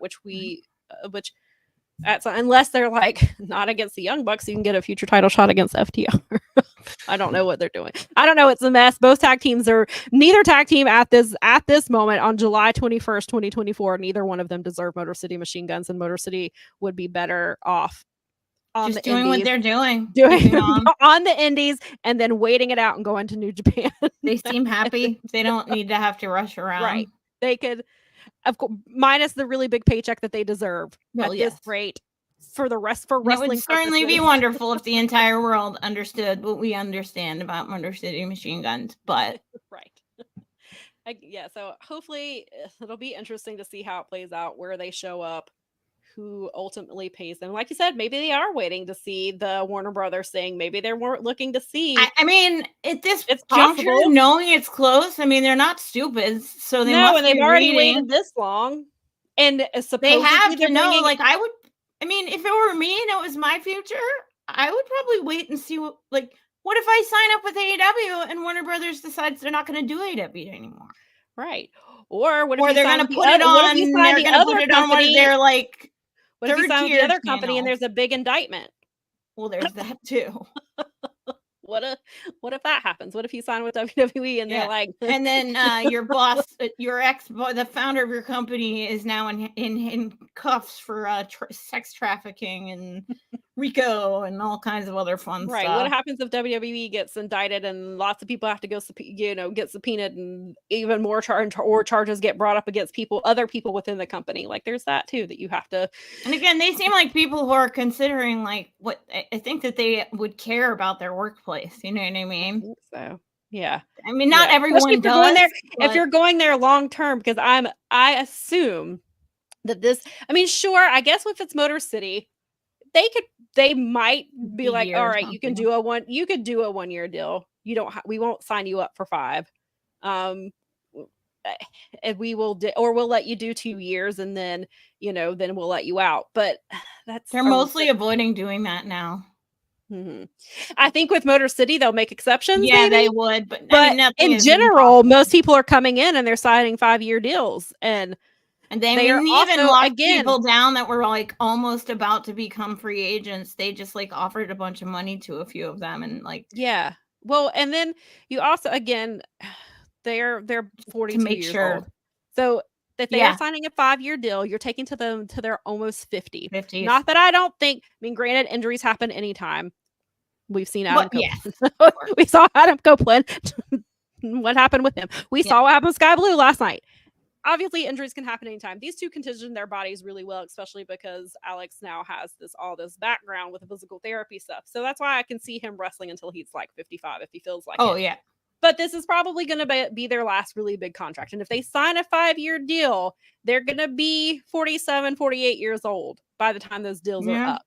And so that's something that they have to consider as well. And that may play into why maybe they do choose to go to WWE. Maybe that's in their 5-year plan. And they're like, hey, I can only do this for 5 more years.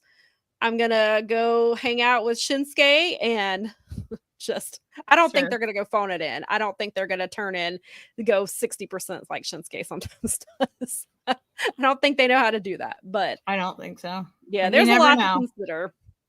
And so again, like we've said, I'll support them wherever they go. One company seems to make more sense than the other. But again, there's things that we probably don't know about. They're probably being offered certain things. I'm sure they're like, hey, if you come here, this is what we're going to do with our division. This is how it's going to play out for you. And maybe one company's looks better than the other. But just from the outside looking in, it looks like neither division is doing a whole hell of a lot with their tag team divisions. And get paid. And I'll at least one company I do watch. I get paid to watch it, but I was like, well, I mean, I'm already watching it. So if they show up, they're there. But yes, so I think that covers everything for today. Yeah, I think so. Yeah. And then next week we will be back. I think we don't currently have guests scheduled. However, I believe Mel is talking to someone. We may potentially have a guest coming up. Maybe next week. It may be a little further into this. It might be a few. Yeah. Way, but we're working on some of that. Continue to support our wrestling community and the people doing things inside of it. Ooh, yes. Before we go away, this is USVA guy makes a really good point. Money is good, but American Pro Wrestling is in sad shape in many ways. Motor City is being very protective of their legacy, which they absolutely should. I believe they will truly do what's best for them. 100%. 100%. Yeah, that's why I feel like even if they go to WWE, and I think that for me personally, I think it's not a great idea. I think that they are going to do exactly that. They are going to protect their legacy and they're going to do whatever is best for them. And they're going to finally make the money that they should have made 20 years ago. Yeah. And so wherever they show up, even if it is WWE, I'll probably grumble a little bit, but I will be happy obviously. For them because I will believe that they chose and made the best decision for them. And if they decide to just go on the indies for the rest of their lives and make some big money here and there, then I will think that they are doing the right thing. And Daza says he wants to throw something in here. If Mariah May wins the title, Tony should present her belt and say, take this, you can put it where your heart should be. It's all about Yvonne. Oh, okay. I can definitely see that coming, especially it sounds like RJ City is like one of the few people in that Octopus who has seen the movie and they've been relying heavily on RJ City. Yeah. And I'm sure RJ's probably already got it telegraphed out. But I think that's a really good, and that's another thing. Mel and I have got to watch that. We got we only got a few weeks left. After that hill turn, I was like, well, we really got to watch this movie. But yeah, so I think G1 time. It's hard. It is G1 time.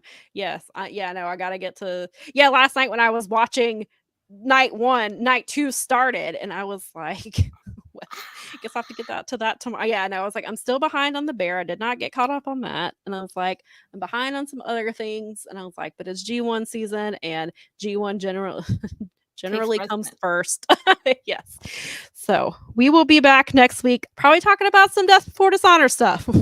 Sure that happens on Friday night. So I don't think I'm going to get to watch it live because I am planning to go to Ashe's block party. That's right. It's just 2 matches. They're doing something different. So it'll just be 2 matches for this show.